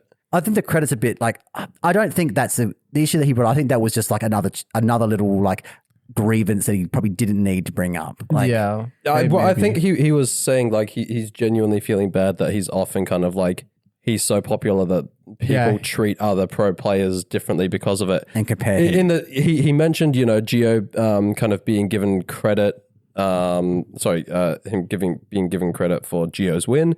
He also mentioned whenever, there's a stream, people like saying, when's Wolfglick going to be on stream? Yeah, but at the same time, then he goes on his own videos and his own tournament recaps and says that he's the greatest player of all time and won the most events and I'm the world champion, blah, blah, blah. World champ diff. I've got merch that says world champ diff. He talks himself up so much and then complains when he gets compared to other people. It's not about the comparison. It's about the fact that people are trying to like take away from Geo's things like, Wolfglick. Yeah. And I think that's the issue. I think he wants to sort of like build up his own mythos for his own sake, but he doesn't want it to extend to other players in the circuit. He doesn't want it to detract from anyone. Yeah. True, I bet And that's people, what his fans are everyone else doing. in this community is always going to be in the shadow of Wolf League. That's not Yeah, even and I necessarily don't think true. he wants it to be that way. Like, yeah, he's a content creator and a figurehead in the scene, but I think he wants to be an ambassador first and a personality second. He also mentioned in his video that his whole thing about his channel is it's all about the spirit of competition, not Yeah. about winning. And so I think he'd Yes. relish the idea of having more quote unquote threats to his status. Yeah. I just think being able to compare to the two North American world champs in the last 10 years, I think it's valid to bring him up in the same. Again, I don't think that's what he was complaining about. I don't think he was go back saying. and listen to it again. I will. He did complain about people attributing some credit to Wolfie. I do. That's ridiculous. But the thing about people were tagging him in it because they were the two North American world champions. I think that's just, you expect that. I think that's just to be expected with his profile. I don't think that's where a lot of people were coming from, though. I don't know. It's like a catch-22. You can't. Yeah. It's hard to avoid the spotlight if you're constantly putting yourself in the spotlight. It's what people do with the way they approach Wolf Spotlight, I guess. All right, should we wrap it up there? We've been going for fucking ages. I think so. We talked a lot for three of us. Yeah. We didn't even need Dan and Joel. Yeah. Yeah. Fuck them. Go take care of your wives, you fucking nerds. Do you want to have one last crack at the soundboard? Just pick a button, any button. No, but Hey! But I would like to say that if you don't think that you've heard enough, that was my phone. I kicked off the chair. If you haven't heard enough from us, if this 2.5 hours has not been enough for you, you should subscribe to The Bottom Cut. Where the good shit happens. The bottom Yeah. cut. A couple of days from now, we'll be dropping a bonus episode, another 2 hours of content. I think it's on Saturday, isn't it? Comes out on the weekend. Yeah. Absolutely. So we're going to be talking about a bunch of crazy stuff on there. We do Heading not into keep Brisbane it. Regionals. Absolutely. So Listen to it between rounds. You won't regret it. We'll come up with some spicy. We rate people's top 10 or top 10 worst Pokemon we're doing this week. Yeah, we rate bottom tens. we put the made for adults in this made for adult Oh, yeah. Last episode, podcast. I told a sex story. I might do one this week. Who knows? Yeah, Tune in exactly. and find out. He hasn't run out, and he's We're not going also to for a while. Going to be taste testing some LD chocolate bars. These appear to be some kind of LD brand Snickers. So Noppers Nut Bar. Canoppers. Nut bar. Yeah. I mean, Joel calls them Canoppers, but we know what his pronunciation's like. No, I'll call them canoppers. It's funny. Okay, sure. But yeah, we're going to be doing that. We're going to be shooting the shit. We're going to be having a great time. You also get access to our Discord server where a bunch of cool stuff happens. Joel has a whole spiel. You can listen Mark to any posts other nudes episodes. there. Yeah, there's a whole have done. channel dedicated to it. Yeah, There's not a whole channel dedicated specifically to my nudes. there should be. Fair enough. Just use the fit check. Maybe Yeah. when we get to 200 subscribers. Yeah, We're for at sure. 57 at the moment. Help us get there, friends. All you have to do is give us money. $3 Yeah, US a month. $3 American dollars a month. Go to o2drop.com. That's roughly a $5 in the better currency. Yeah. The Australian dollar. Yeah. Australia. For a it's coffee all and let us rejoice. Oh, God. For we are young and free. That's not. I mean, we are young and free. I'm actually old and expensive. So Yeah. we could change the lyrics to that, I think. I'm old and poor. Does that count? We are all old and poor. None of us are truly I am free. I am CP poor. Yeah. Well, I'm you're going to hoping- change that this weekend. This is my, I know that I keep saying I'm going to go to Worlds and I'm serious about going to Worlds and blah, blah, blah. This is the goal for this weekend in Brisbane, to get CP. Hell yeah. Yes. That is the goal. Top 128. Get them on the board. Let's get some CP on the board, going to Worlds. Win the regional, get your world's invite. Yes. All right.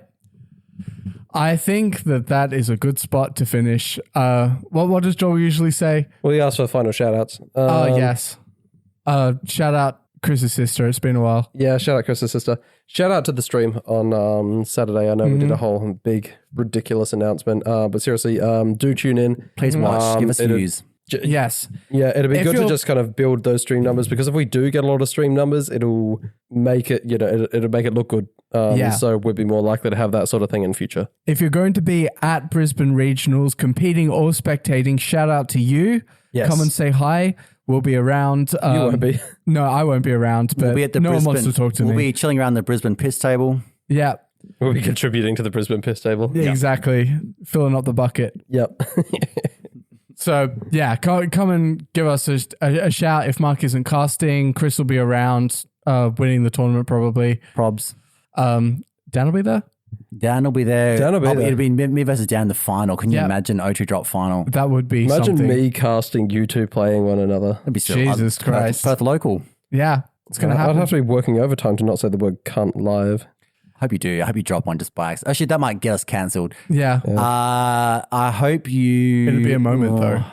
I don't know. I hope it's entertaining at least. To make it good. Absolutely. It's going to be entertaining. We are entertaining, so it will be.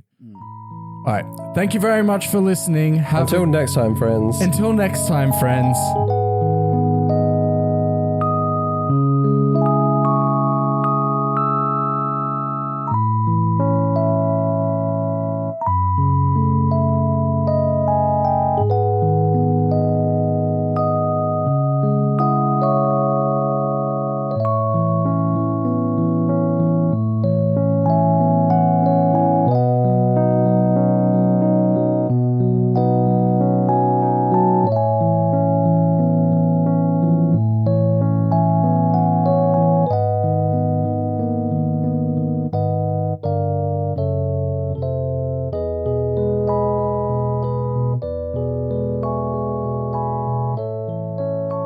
Oh, you hadn't started recording? Oh, I've started recording now. You've missed some great B-roll. Yeah, that was some of the best B-roll we've ever recorded as Fuck, well. that was And funny, Joel- Mark, that Oh, joke you yeah. And I just... And I now can't that- replicate it, right? You know, it's just like I couldn't do it again. No, it wouldn't be exactly. funny. Now that the recording is rolling, you're no longer being funny. So Exactly. Everyone knows I'm actually funny in real life as opposed to when we're recording. I've got to turn it off. yeah, it's like if a tree falls in the forest and no one's around to hear it. Does it really make a sound?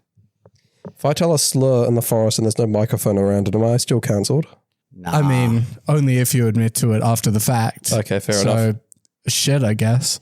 I see you've gone for the legal defense of deny everything. No, I'm not. Touche. I see you played deny everything before. No Australians in top cut at Lille. We're washed. That's unfortunate. I mean, in We're up to fairness, top 32. Still no Australian flag. like one Australian went.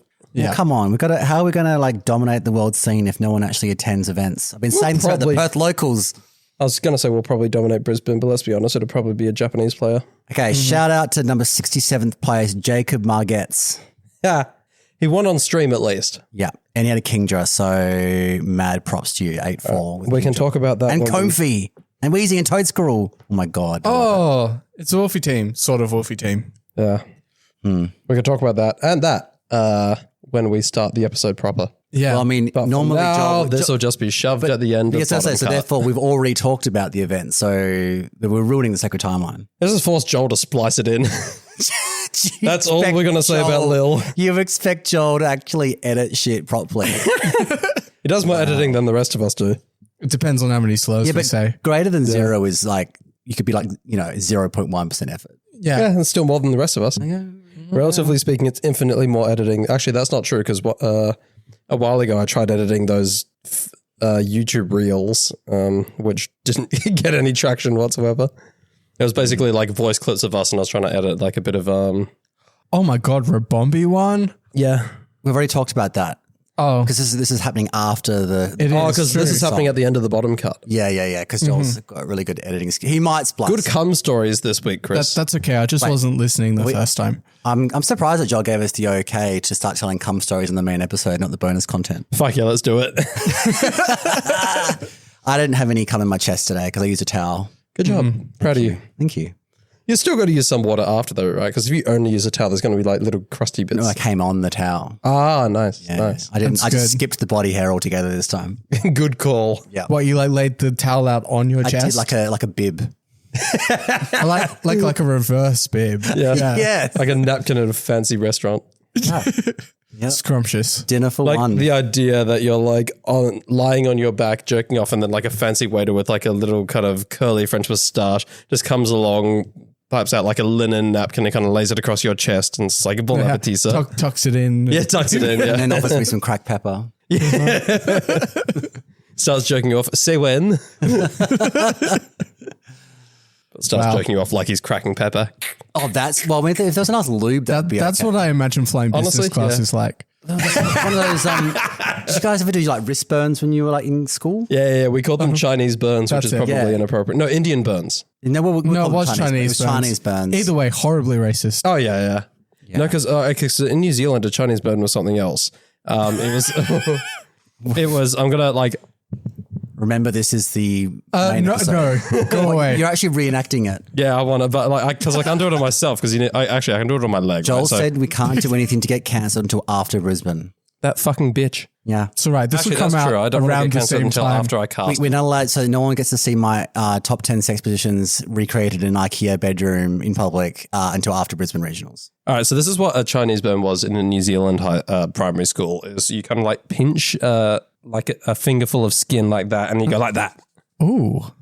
Okay, so That does for seem Mark's pretty pinching horrible. a fat roll and rubbing his hand like a karate chop like over the top of it. Yeah, He's karate chopping the fat roll. Yeah. it hurts. Okay, and I believe you. I do believe that would hurt. Yeah, or maybe that was the Indian burn, and the other was a Chinese burn. I don't know. Either way, entirely racist. An Indian burn is actually what happens when I try to make curry.